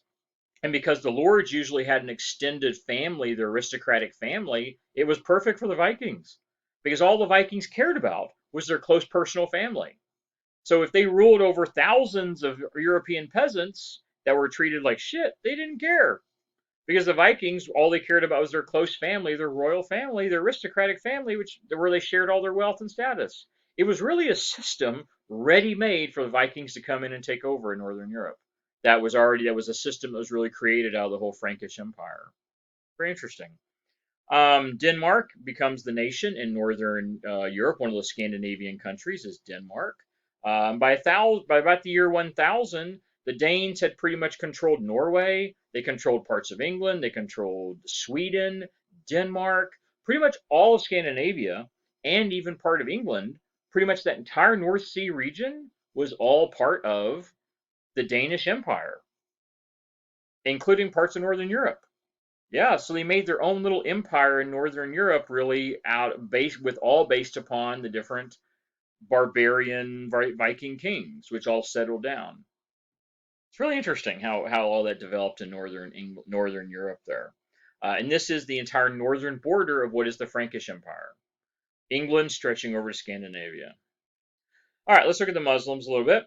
So around the same time all this is happening, around the 900s, Muslims began a conquest of the Mediterranean. They started conquering the Mediterranean islands. They started actually invading and trying to take over parts of Italy. We see lots of Muslim pirates across the Mediterranean where they could rob, take prisoners, collect slaves. It was really common for them to collect ransoms because they're out for money. And what they would do is they would capture people on ships and then ransom them to local kingdoms and local royalty or local aristocrats for treasure or wealth. And if they wouldn't pay the ransom, they would simply enslave them and sell them off as slaves. Um, the first slave merchants in Europe were in the 800s were the Muslims. They were the first slave merchants in the Mediterranean. They even created a word. The Arabic word for black became synonymous with slave. So black and I don't know what the Arabic word is. The Arabic word for black and slave all became synonymous for the same thing, meaning African slave. Although it needs to be, let me backtrack that. Initially, slavery in this time period had nothing to do with Africa, nothing to do with skin color. Slaves were just anyone the Muslims captured. They were using as slaves. Vikings, same thing.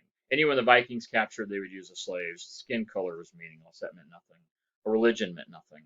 Um, Over time, though, the majority of the slaves being pushed into the Muslim slave networks going across northern Africa and the Mediterranean became Africans because they were often the most, simply the most accessible, the most weak, because most Africans in this time period were still using bows and arrows and stone weapons.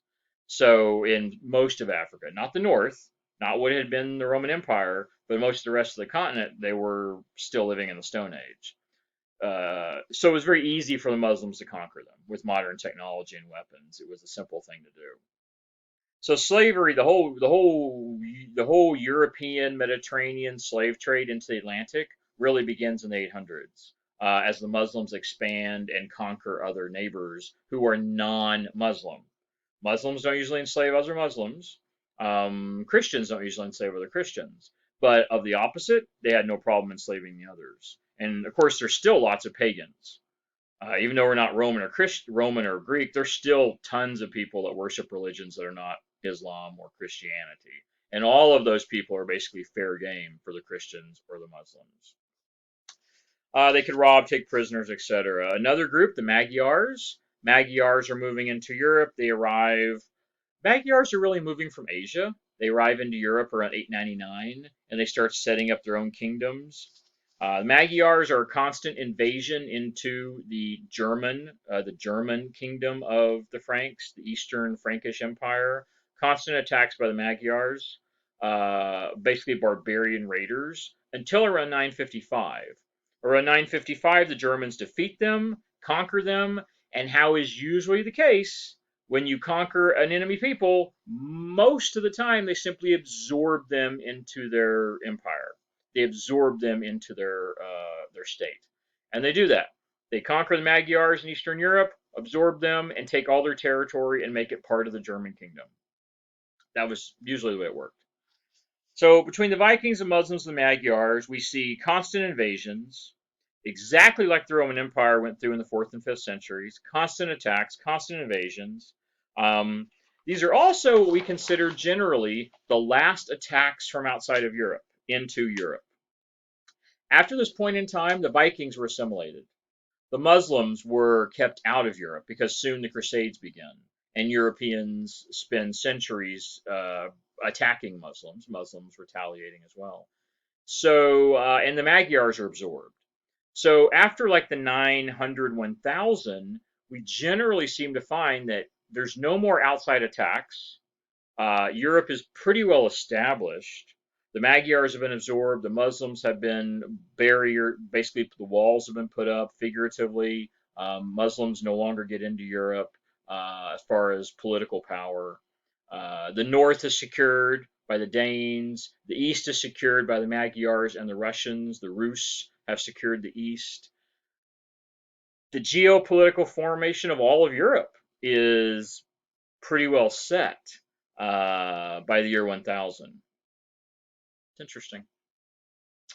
Pretty much all the enemies have been absorbed or pushed out, and almost all of Europe is now solidly Christian. The Danes, the Magyars, Europeans, north, south, east, west. It is all pretty much solidly Europe now. Its own sort of geopolitical enterprise. Enterprise is the wrong word. Sort of its own. It's not one state though. It's of course many different states. Sort of its own geopolitical entity is Europe, and it has maintained that way for pretty much 1,000 years ever since. All right, after the Carolingians, pretty much what happens after the Carolingians in Europe: public power, private relationships. So a lot of kings and less powerful men, usually they're vassals. The king has the most power in a region, and then the vassals are the next most powerful. That's how it works. It's a pyramid system. Feudalism is a hierarchical pyramid system where there's a leader, the vassals below them, and then those have vassals, and the vassals have vassals, and it's a big pyramid system till you get to the very bottom where most people are in the bottom level, and that's your peasants, your poor common people. But everything up to that, sometimes there could be 3, 4, 5, 6 levels of lord vassal, and those vassals are lords to the next level, and those vassals are lords to the next level, and it just goes down multi-level till you finally get to the commoners at the bottom. So all of this ensures loyalty. It ensures fealty, to where you have to have fealty to those above you, and you have to give loyalty. You have to take care of them, and they take care of you. So he has these vassals that also get a share of the power. So every lord has to give a little bit of his power to his vassals, and each of those vassals has to give a little bit of power to his vassals. And it's always a his. Do you rarely have females that are lords or queens? It happens occasionally, but 99% of the time, the lords and the vassals, the authority is patriarchal. It's male dominated. A lot of this is based on land revenue too. I mean, that's where the money is generated from. Basically, land agricultural revenue. The land given to another vassal is his fief, and this fief usually becomes another manor. So the lord has got his massive manor, then he gives a fief to each of his vassals, and the vassals have their own manors, and so on and so forth.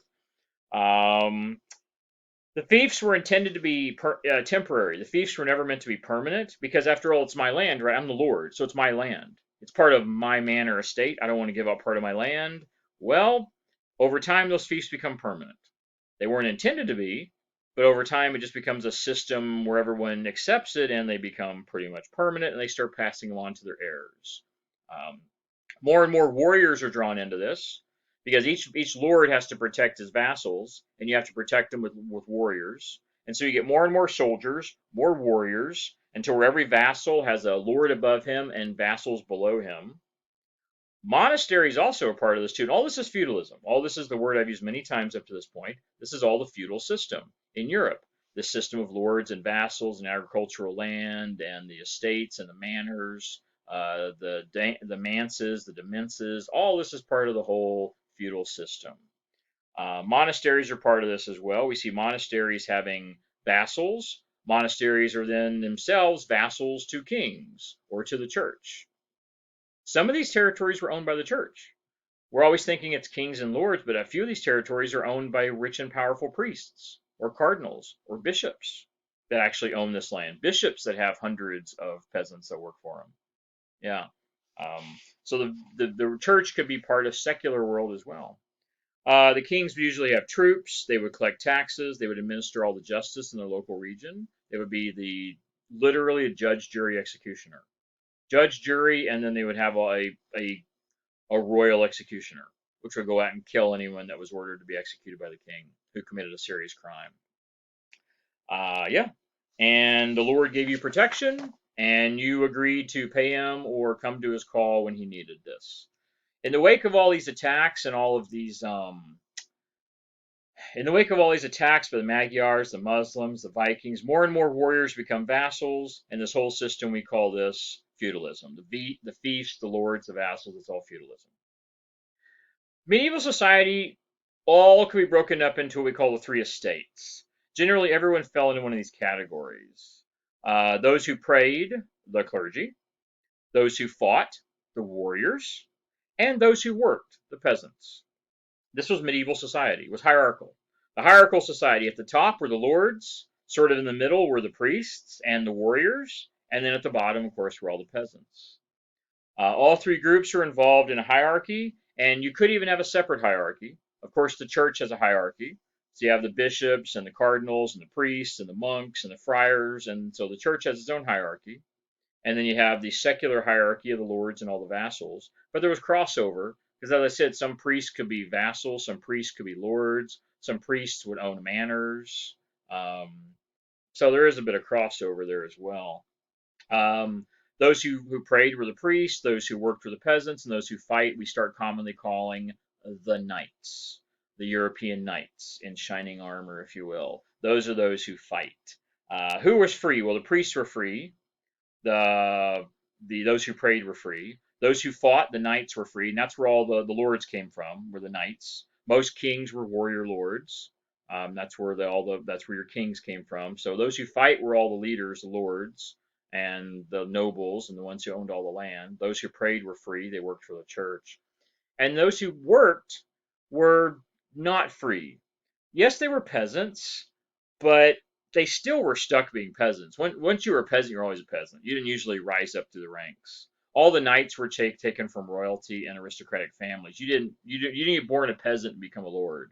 Not really. I'm sure it could have happened rarely, but that was not the way it usually worked.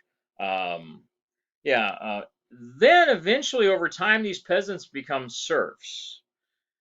What happens is originally in the 800s, 700s, they own these manses. They're free peasants. They sort of own their land. Well, after several centuries, by the year 1000, year 1100, they've been on the land for so many generations that the lords come to assume that the peasants are stuck there forever. They can't ever leave. You can't just get up and walk away. You in essence are owned by the lord. And many of these peasants become serfs. Not all. Some places peasants remain peasants, but especially in Eastern Europe, Germany, Eastern Europe, that region, a lot of that, they become serfs to where they are, in essence, slaves, farmer slaves. You can't leave. You don't own anything. You can't walk away. The land is not your land. This becomes a system of power and control. This entire hierarchy of dependency. Every peasant is dependent on his particular lord, and that lord is dependent on his lord, and that lord is dependent on his lord. Up the whole pyramid chain to get all the way to the king at the top. Becomes really challenging. And eventually serfdom becomes inherited. In other words, if you're a serf, your kid's a serf. Your families are serfs. And it's permanent. It's forever. The three-field system continues on, plowing continues on, and European economy is based largely in agriculture. And that's why the whole peasant serf system becomes so significant. The peasants and serfs are a gray. They're not entirely distinct. Along the spectrum of peasant, you're more free, and on the other end of the spectrum, towards serf, you're more of a slave. And any individual peasant could be anywhere on that spectrum. Any individual lord could treat his peasants along that spectrum. Generally, we find the more eastern in Europe you get, they're more serf-like, and the more western in Europe you get, they're more peasant-like. So you seem to have more freedom for the poor farmer peasants in the west and less freedom in the east. But it is not a distinctly black-white. It is a spectrum. It's a gradation. Of where you are. And sometimes it can be entirely dependent on what your lord acts like. Your lord may be much more authoritarian, which means you're more likely to be a serf. Your lord may be more enlightened and more fair, in which you're more like a peasant, where you have more freedom and opportunity. However, in all cases, the hierarchy still exists. It's still lords at the top in this whole hierarchical system of aristocratic power and authority, and with the very poor at the bottom.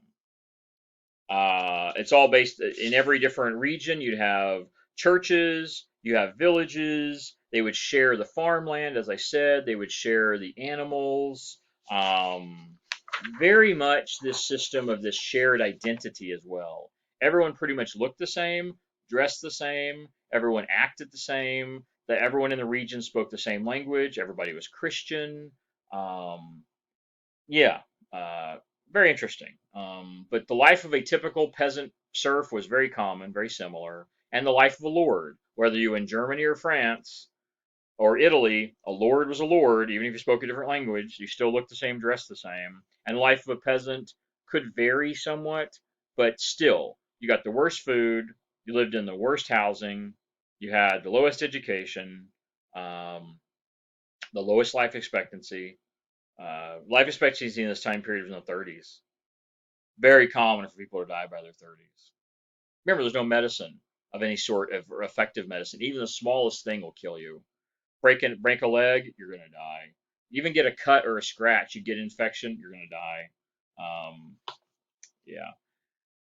Um, let's see. We see larger castles. We see large estates. Over time, these estates get bigger and bigger as the rich lords buy up all the local land, and they make all the local lords into vassals. And of course, this one lord, which makes all the other lords into vassals, usually through military power or economic might. This one, of course, eventually rises to the level of king, to where he now has dozens of manors and dozens of villages and large estates.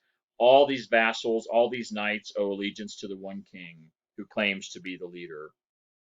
You get counts and princes and lords and dukes and all these different titles. What do the different titles stand for? Each different level. Every level. Some of these kings would have vassalages going down 12 levels, and then at the bottom is still the peasants. Which means every as the aristocratic power and wealth grows, the peasants just get pushed further and further down. The pyramid gets bigger, and the more people on top, the number of people on top grows and expands as more and more wealth and power and status comes into Europe. But the level of the bottom continues to stay very stagnant. You still have the majority of people, poor peasants at the bottom, doing very poorly. Um, the church ties into this, lots of wealth associated with the church and monasteries.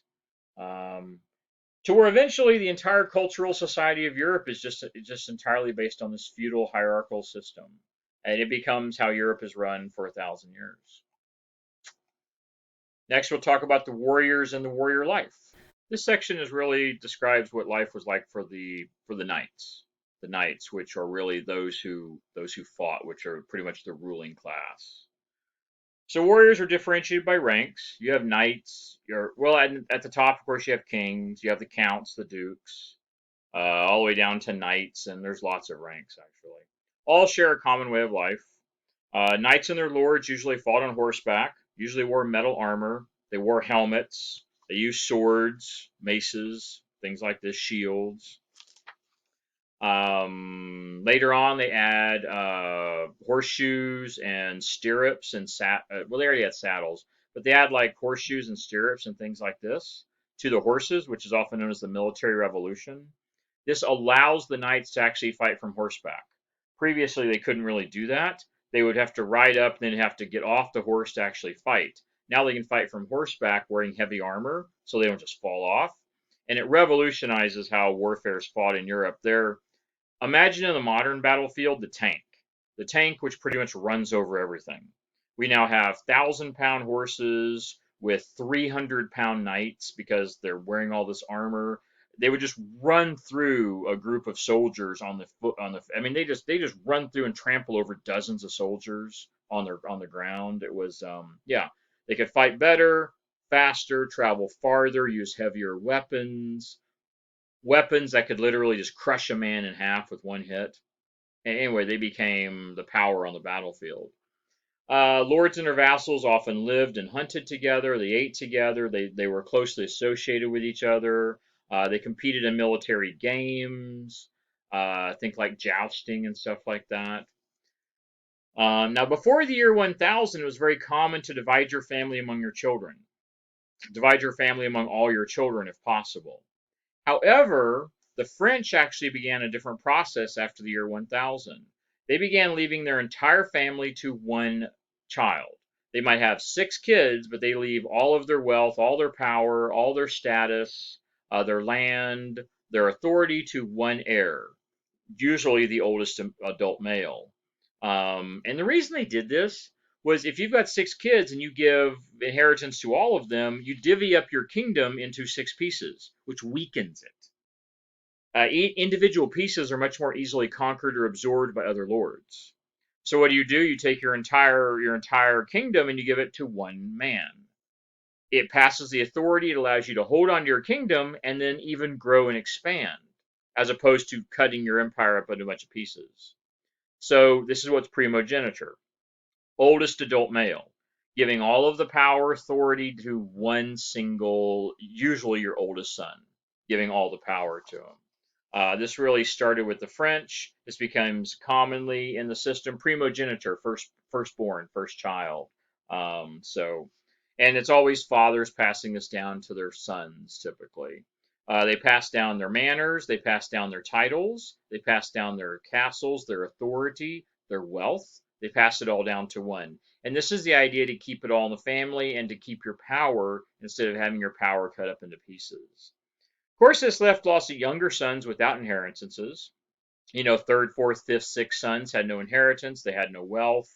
They might have a hard time finding a wife because marriages back then were usually about status.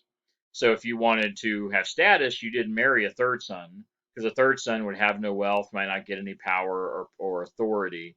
Some people became small independent farmers, not peasants, small independent, well-off, like middle-class farmers. Or, you might join the clergy because then you could actually find status and power in the clergy by going up levels in clergy. So you couldn't be a king, but you might be able to join the church and move your way up and become a cardinal or a bishop because that was not based upon the same type of rules. Primogeniture usually bypasses daughters. So pretty much all of the main route to status, power, and authority in Europe is either the church, which is male dominated, women didn't have authority there, or the secular world, which also bypasses women. So in essence, women are completely bypassed and left out of the picture on any way in Europe to gain status, wealth, power, authority. Whether it's secular or sacred, women are left out of the calculation completely, almost always. Rare cases, you could see a woman, a widow, or a daughter inherit land if, say, there was no sons. If all the sons were killed and the father dies, then it might actually go to the wife or it might go to a daughter. Could happen. And of course, because warfare was so common, it would be common for the fathers and sons to be gone for sometimes years at a time. In that time frame, usually the wife or the daughter would actually be the quote lord of the estate. She would be in charge while the men were away fighting, which as Europe moved forward became more and more common to where war in Europe was almost seasonal, just like it was in the ancient Roman Empire. To where every single spring you would go on some conquest of some local territory or try to get some other lord to become a vassal and submit to you and take over his lands. Became almost seasonal, became a tradition in European society. So the women would often have this sort of quasi authority when the men were gone, which happened actually quite often. Of course, women could also go into the church because there was some limited authority over other women as a nun or an abbess, but you were never allowed to go to the high ranks of cardinal, bishop, and things like that. That was not allowed with women. Here we have an illuminated image from a manuscript, the 9th century warfare. This is actually from the Bible. This is actually a page out of the Bible. Interesting how this is a page from the Bible. Was there medieval warfare at the time of Jesus? No. Was there horses with stirrups? You can see the stirrups there. No, stirrups weren't invented until 1,000 years after Jesus or 900 years after Jesus. The flags they're carrying, the horses, they're wearing armor, the weapons. This is medieval life. Has nothing to do with Roman Empire in the year 100 or the year 30 when Jesus existed. So this is one of those examples of how they continued changing the Bible to make it reflect modern times, the way the Bible kept getting rewritten century after century. This is medieval Bible. Medieval Europe had absolutely nothing to do with the Bible, but yet it is now being changed and rewritten, and the scriptures changed and reworded to make it reflect medieval society. Very interesting how revisionist history, we usually refer to it in the historical field, but revisionist history applies to theology as well. All right, efforts to contain the violence. Here's the problem. Europeans kept going to war all the time because they kept wanting to conquer their neighbors to get bigger and more powerful and have bigger domains. And of course, when you conquered enough of your neighbors, you would then be able to proclaim yourself king of whatever your territory is. In the long run, this constant warfare and violence really cost Europe, well, forever, really. This warfare was almost constant, nonstop. It was bad because eventually the population declined, constant warfare, cities are destroyed, countryside, because where wars often fought out in the country, which means farmland is destroyed, peasants are killed. If you don't have the farmland and the peasants, you don't have a kingdom. You don't. A kingdom is not a couple of towns. You got to have the peasants and the farmland. That's what most of the kingdom is. So if you're killing all your peasants, you're burning the farms, you're destroying all the crops, you're destroying the towns, you know. So constant warfare really took its toll on Europe for centuries. Many people were worried about church property because the church was the largest landowner in Europe. The Catholic Church owned more land in Europe than any other institution. And of course, therefore, a lot of their money was being affected because they get tax revenue. Of course, they use a lot of the crops grown on the land to sell to bring revenue into the church. So agriculture was also a basis of church revenue. Not their only one, of course, but a big part of it. So they're worried about that. So eventually we get something called the Peace of God movement, which is really begun by the church. It's begun in France, and it widely spreads across Europe. The idea that church officials would get together in their local communities and they would work with the secular authority. So in other words, the bishops and the priests and the cardinals would get together with the local lords and counts and dukes, and sometimes even lower ranked people in the town or community, you know, farmers and whatnot. And they would come up with these ideas to generate peace in their communities, like an exchange of property or something like that. Or instead of killing each other off, if you conquered or you wanted to go to war with the local lord, the lord would simply agree to submit, assuming he would be able to keep his status or authority. In other words, I will submit to you as king without us going to war and killing each other, as long as I get to continue to be basically a high-ranking lord and wealthy and powerful. And I'm going to submit to you because I know you've got more soldiers than me. So if we did fight a war, hundreds or thousands are going to die. And when it's all said and done, in a year or two, I'm probably going to lose to you anyway. Only at that point, you're probably going to kill me and cut my head off. So I get to keep my head, I get to keep my status, and become a rich and wealthy landowner. Only now I'm your vassal, and you're my lord, and eventually I'll be called you king. Further, the church institutes the truce of God, which is part of this, to where to further entice people to agree to these relationships instead of simply slaughter. And the church was almost a threat. Hey, if you do this, the church will look beneficial on you. You'll get the blessings of God, which was very important to people. Kings consider themselves divine, so getting the blessing of God was significant. You wanted God's blessing, the church's blessing. And if you didn't do it, we might simply excommunicate you, kick your butt out of the church. And then you're going to go to hell. Your soul is damned. And in Europe in this time period, by the year 1000, 1100, there was only one religion, and it was the Christian Catholic Church. So if you were going to get kicked out of the Catholic Church, you were done. Your soul was gone. You were going to have to beg for forgiveness, beg, do penance. You were going to have to go on your hands and knees, crawling back to the church, asking to be put back in, because that could actually rub off on your family. If you were excommunicated, that could be almost like a disease, a metaphorical disease that would pass on to your heirs. It would be a stain on your family line. So the church really gets involved in this to really stop the slaughter. And we believe, though, the primary reason for this was economic. We believe their number one purpose behind this was their economic and stability of Europe. It wasn't just about people's souls, because the church had no problem sending people to war to die for the church. This was the time of the Crusades. The church had no problem with saying go and fight and die for the church, and it's okay if you all die, because your soul, you immediately heaven. Basically, it's an express elevator to heaven. Go and die, boom, you're right to heaven because you fought for the church. So the church had no problem with people dying. This wasn't a way to try and keep people alive. This was about economics, really. They also institute other rules as part of the truce of God. You can't fight on holidays. You can't fight on every other Thursday or Friday or Saturday, because that is a religious holiday. So every 2 weeks, you had to take 4 days off of fighting. You couldn't fight. You had to enforce these rules, and if you didn't follow these rules, you could be kicked out of the church, fined, punished. The church might even move in and declare your lands forfeit, that you have to give it to some other lord. The church could do that, and sometimes people would abide by that, sometimes they wouldn't. But to really get on the bad side of the Catholic Church, well, that could have eternal consequences, eternal soul consequences. So you got away with some stuff, but at one point, if the church put its foot down, again, the most powerful institution in Europe was the church. With all the kings and lords, the church was the most powerful single institution. It was also the richest institution in Europe. It owned more land than anyone else. So even with all these kings and lords and all these knights, if the church really took a hard line on something, you pretty much had to get in line. Other attempts to limit violence, there was where they would mediate wars, they would mediate feuds, they would have conferences between different knights and lords, to come up with ways where they would all agree. Think like the tradition of if the Legend of King Arthur and the Round Table.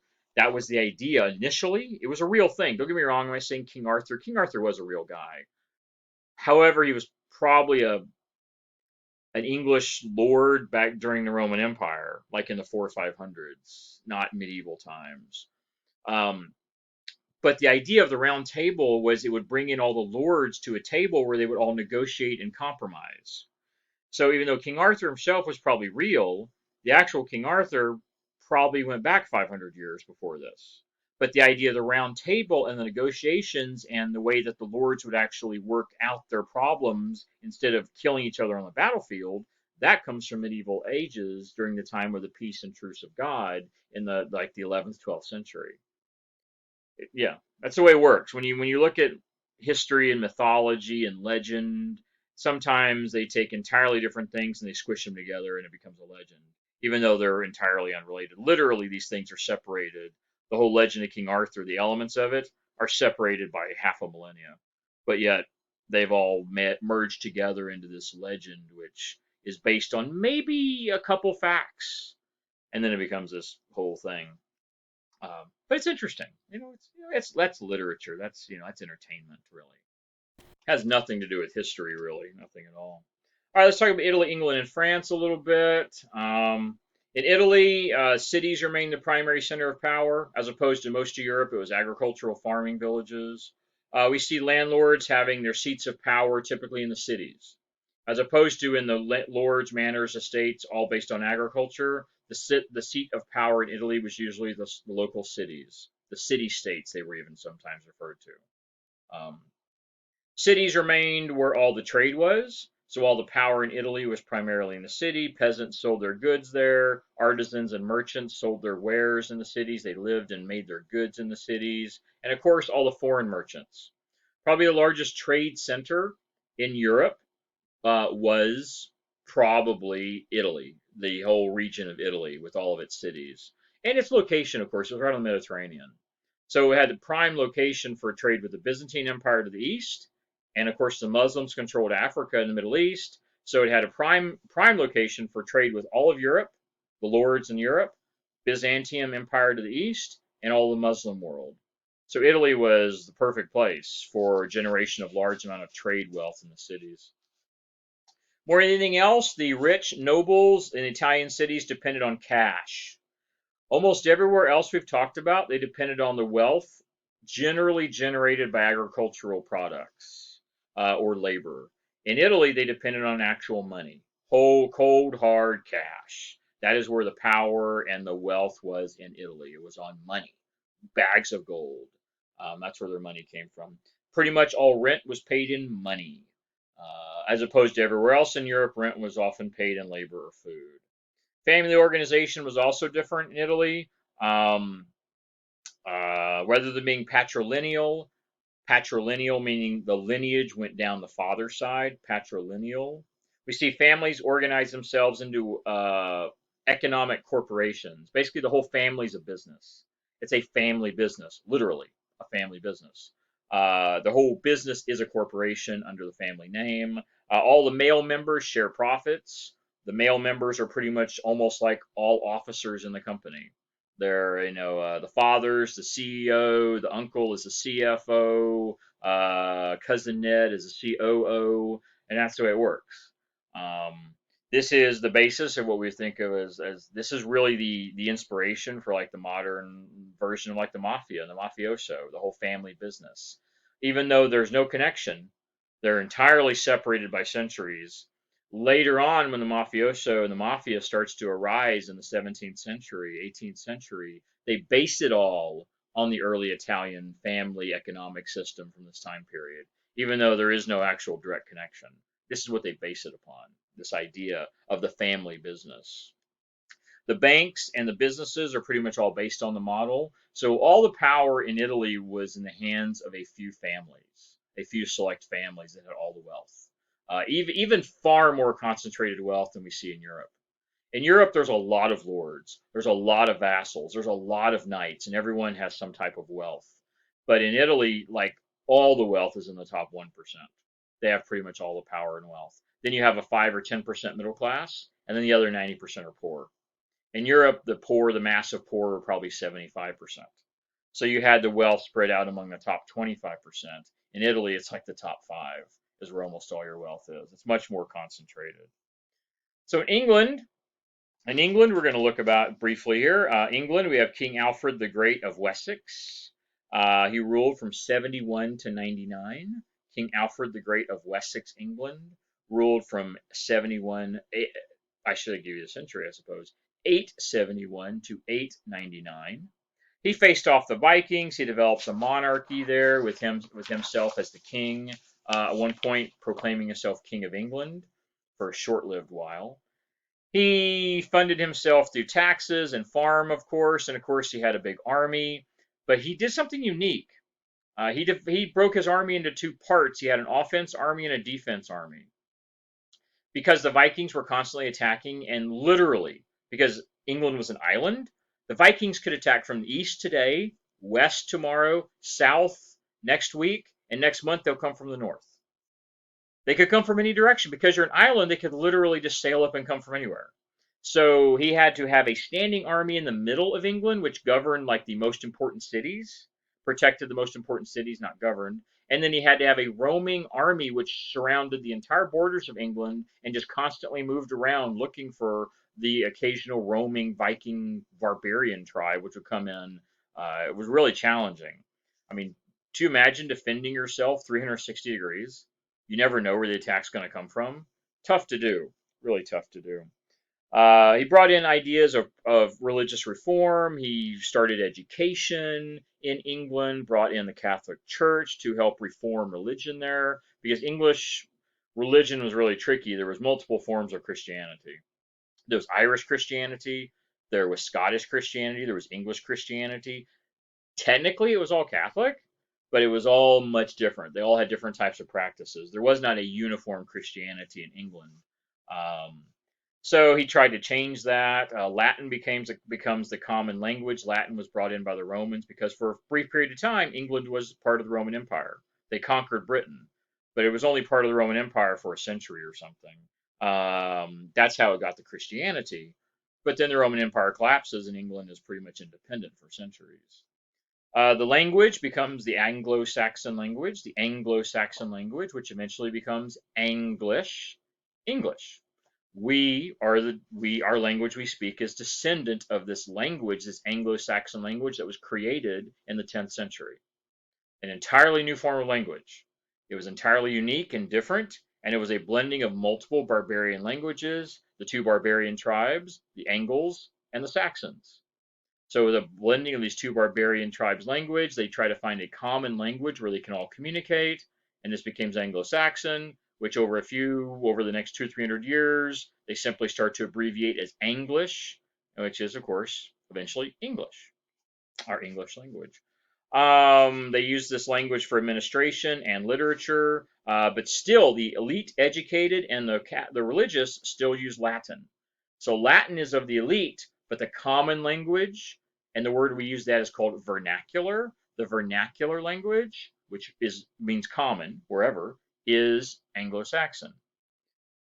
Alfred's campaigns and those successors eventually push back the Vikings. The Danish Vikings eventually come in and take over English. There I am messing it up. Eventually they come over and take over England. I already covered that earlier, and the Danes eventually take over. And that is where the Danes pretty much start to control England all the way over to Scandinavia, Sweden, Norway, all of it. The divided army I already covered. Anglo-Saxon language, already covered all that. All right, so I covered that already. Now we're going to move to the French. Pardon me. So why are we covering all these? You're like, we already covered all these, right? We're covering them 2 different time periods. The first part of this chapter is the 700-800s. Look back and you'll see. Now we are in the 900-1000s. So we are covering like about a 300-400 year period here. First half of this chapter is the first 200 years. Second half is the next 200 years. So now we're looking at the last 200 years. First it was 700-800s. Now we're looking at the 900-1000s. We're covering the last section of this. That's why we're recovering some of these sections we've already covered. We see dukes, counts, important bishops, electing a new king. Hugh Capet becomes the king of this French territory, and he ushers in the Capetian dynasty, named after the founder, as is very common. The founder of the kingdom, they name the whole kingdom line after him. So Hugh Capet rules from 987 to 996, and he founds the Capetian kingdom. This really ends the Carolingian rule. So another reason we look at a different time period, because we have different rulership now. The Carolingians cease, the Carolingian line, which had now existed for 2 centuries. The Merovingians founded the original Frankish kingdom back in like the 500s. Then the 700s, the Carolingians come in and take over. And then 200 years later, the Carolingian kingdom is deposed, and now the Capetians take over. To be clear, this is all still the same territory. It's all still the Franks, although now we're calling them the French. It's all still the Frankish kingdom. Only these are different families ruling. Whether it's the Merovingians, the Carolingians, the Capetians, or others, it's still the same kingdom, just a new family line in charge. The power of these new Capetian kings generally limited to their authority around Paris. Almost their entire authority is just around Paris, around the Paris region. However, they do consider themselves kings, and they pretty much name everybody else in France their vassals. Some vassals agree to this, and some vassals don't. And this often leads to war. In other words, the Capetians in Paris claim that all of France is their authority under their domain. Some of those kings in France don't agree. So you have a king in Paris, and then you actually have 3 or 4 or 5 different kings in France. Multiple kings. The one in Paris says he is the king of France. The other kings say, well, maybe you are, maybe you aren't. We might just have to go to war and figure it out. This is one of the reasons we get the truce of God and peace of God. Remember, the truce of God and peace of God comes around 1050, 50 years after this. That's because when Capetians come in and claim all of France is theirs, many other kings say, I don't think so, which leads to a half-century of warfare and violence. Lots of warfare and violence, which eventually in 1050 forces the Catholic Church to step in, and you get the peace of God and truce of God. It all ties together. Every bit of it ties together. None of this stuff is in a vacuum. All of this stuff, all of this ties together and works in one huge picture. And what we try to do and try to give you in this is I'm covering 400 years of history in 2 hours. I mean, we're covering something that we could spend months talking about every single day, and we're covering it all in 2 hours. So you might think it's like a lot of extra stuff. It really isn't. We're smushing 400 years of history into a 2 hour discussion. I mean, it's really, we're leaving out 99.9% of everything. So for all that we're adding in, you think it's a lot of detail. Truth be told, we're leaving out 99% of everything. We're just covering the very minimum, really, of this. So it all ties together. So the Capetians coming in leads to all kinds of violence, which brings in that peace and truce of God we talked about a half hour ago. Let's see what else we have going on here. What else do I want to talk about? Yeah, that pretty much ends that. And we'll move to this may be the last section. We're getting really close. Oh, excuse me. We're getting really close to the end. And let me see. Hot damn. We're moving to the last section. I'm sure you're happy to hear that. So here is, well, the Ile-de-France. We do have it on here. I wasn't sure it was on the map. This is King of Wessex. This is the Dane law, which means the Dane land, the Danish territory. This is the Vikings, which settled down in northern England. We eventually started calling the Danish.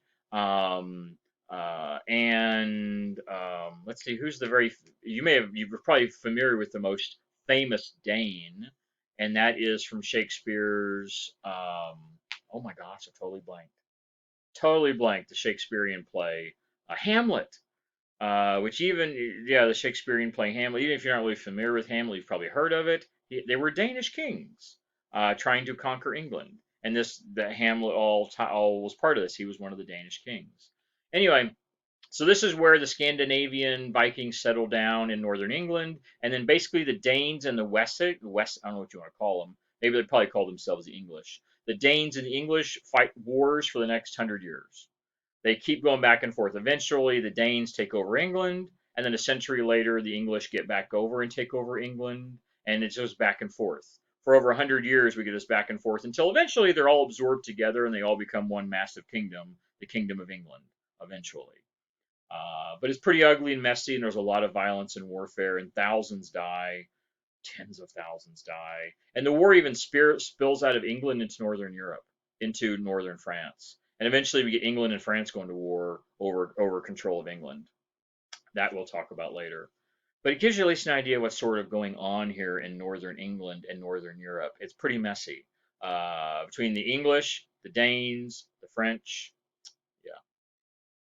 Here we go. Here's where the king is in Paris. So we have the Capetian king claiming authority over Paris. But it's the Ile-de-Paris is what it's called, the island of France. It's this little territory, and each of these little divisions are all individual kings and lords and princes. Sometimes they call them princes. The king in Paris believes he is king over all of France. Many of the other kings disagree. Some agree. Some actually ally themselves with the king in Paris and say, okay, we will follow you with the agreement that we get to stay a lord and get to have power and status. And then the other kings challenge the authority, challenge the king in France's authority, and we end up in decades of warfare and violence, of which who knows how many thousands of French people die. Probably many, many, many. And eventually the church has to step in and stop it. And that leads us to the peace and truce, because Paris and France in general is thought to be the most powerful country that supports the Catholic Church. Even though Catholicism is spread all through Europe, Paris and the French, are often thought to be the military arm of the Catholic Church. And so if there's constant warfare and violence in there, then that actually disrupts the operations of the Catholic Church. And it actually threatens the church. If the main secular holdout of Catholicism is Paris or France, and they're constantly fighting and vying for control, then that threatens the stability of the Catholic Church as well, because it could spill over into the rest of Europe. And if the church is the authority, then, well, apparently the church isn't doing its job because it's not keeping the peace. So all that was significant. All right. And our last thing we will talk about here is this emperors and kings in Central and Eastern Europe. Really, we're looking at Germany here. So Henry I ruled from 916 to 36. We see 5 different duchies. A duchy is ruled by dukes. Basically, it's a territory ruled by a duke, a duchy. We have 5 different duchies dominating for authority in the Carolingian period, and these are big. We see the kingdoms here. Each of these is a little kingdom. Each of these little territories we see, there's what, 20 kingdoms there in France. In Germany, we have large duchies, which are much bigger. They're equal. They're 5 times bigger than your typical little kingdom in France. Much bigger territory. In 911, with the death of the last Carolingian king, and the Capetians try to step in France, well, we need someone to step in Germany as well. The Duke selects someone to replace all of them. Basically, they elect a high king, and this high king, let me get this clear here. So lots of invasions, lots of attacks, and the High King is set up as the Saxon King Henry I.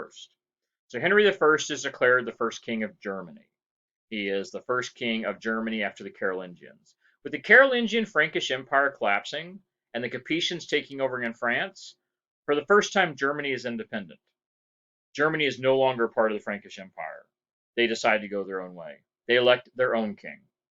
France is so far away, France can't even control the kings in their own country. They can, much less they can do anything about the kings in Germany. So Germans choose their own ruler, and we get the first king of Germany, Henry I. And we now have a permanent separation between the Franks and the Germans. They're no longer really part of the whole Carolingian dynasty. He sets up defenses, he organizes an army, he's the one who fights against the Magyars. His son Otto I is the next one. He conquers the Lombards, he conquers the Magyars, he raises the Germans' power and status, they get even bigger. He institutes a new dynasty, of course, the Ottonian dynasty. You have to wonder if they came up with these names or if later historians gave them those names, because I'm not really sure. But nonetheless, we call it the Ottonian dynasty because he's the one that establishes this new dynasty. Couldn't always give the power and status people wanted, which meant there was a lot of fighting and warfare. Lots of fighting and warfare among the Germans in central Germany. Many people believed in Germany, which was sometimes even called themselves, this was what was left of the Holy Roman Empire. They called themselves the Holy Roman Empire at times. They often believed that the church gave them their real authority. Again, their title, Holy Roman Empire. So the king, to establish true authority in Germany, needed the church to sign off on it, needed the church to assist. So anytime the king wanted to collect taxes or wanted to call out military, he had to generally ask the church for assistance and ask the church to give their blessing, because much of Germany was ruled by royal officials from the church. The Ottonians encourage education. They encourage education and culture, classical literature. They also want to study, again, they consider themselves the Holy Roman Empire, so of course they want to study the classics of the Roman culture. Lots of opposition and lots of warfare in Germany between the different dukes, the different duchies. Some people didn't want to be vassals. Let me tell you how bad it is. In France, you have one king and a handful of other kings which vie for control. So maybe 20 kings. Eventually, you end up with one king of France, nominally in charge of the entire region. Germany never gets that. You have multiple people who step up and say they're king of Germany, but it gets so bad that at one point there are 300 kings in Germany. Yep, 300.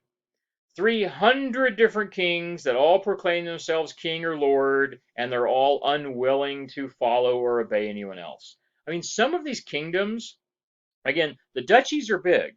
Initially, you've got about a dozen duchies, which are really big. But eventually, these duchies fragment into hundreds of little kingdoms. And eventually, you end up with over 300 different kingdoms. So when Germany begins, it is much bigger and more powerful. But over the next century, it fractures into a bunch of little pieces, literally like a puzzle, just a bunch of little pieces that all fit together, but they're all independent and separate with all these different kings. Then we get some independent little kingdoms that form out of what was Germany. Bohemia, Poland, Hungary. They all form these independent, remember some of these duchies are really big? Some of these duchies are so big that they form their own country. Poland forms its own country. Catholic Bohemia forms its own country. Hungary forms its own country. All this comes out of Germany. All this was part of Germany initially. Their own independent kingdoms are so huge, the duchies, that they proclaim themselves leaders of these independent large countries. Um, let's see, Hungary, that is the Magyars. The Magyars really are the ones that really found Hungary, for instance. Polish people, Poland, they won't accept the Germans. They form their own country, Poland, the land of the Poles. They form their own territory. Um, then we have another territory, Bohemia, which is just separates itself and is in many ways ruled by the church. Almost all the lands in Bohemia are actually ruled by a bishop or a cardinal. So we get actually the church ruling its own sort of independent state, Bohemia region. Really interesting. So the agricultural basis of power in Central Europe generally moves from slavery, slave raids, and attacks. Remember, the Magyars were raiders. The Vikings were raiders. They often raided for trade, for goods and treasure and slaves and women and stuff like that. It really switches to agricultural dominance and with lords, just like it was before, or pardon me, just like it was in the other parts of Europe. It shifts to Eastern Europe is just like Western Europe. This is Eastern Europe. Eastern Europe ends up developing exactly like Western Europe, although a little bit behind, about 100 years later, because Eastern Europe was still in more turmoil. You have more Viking invasions, Magyar invasions, even Muslim invasions in the southeastern corner. And that's not even including the hostilities between the Byzantine Empire and Europe. And there was wars back and forth there between Byzantium and European kingdoms.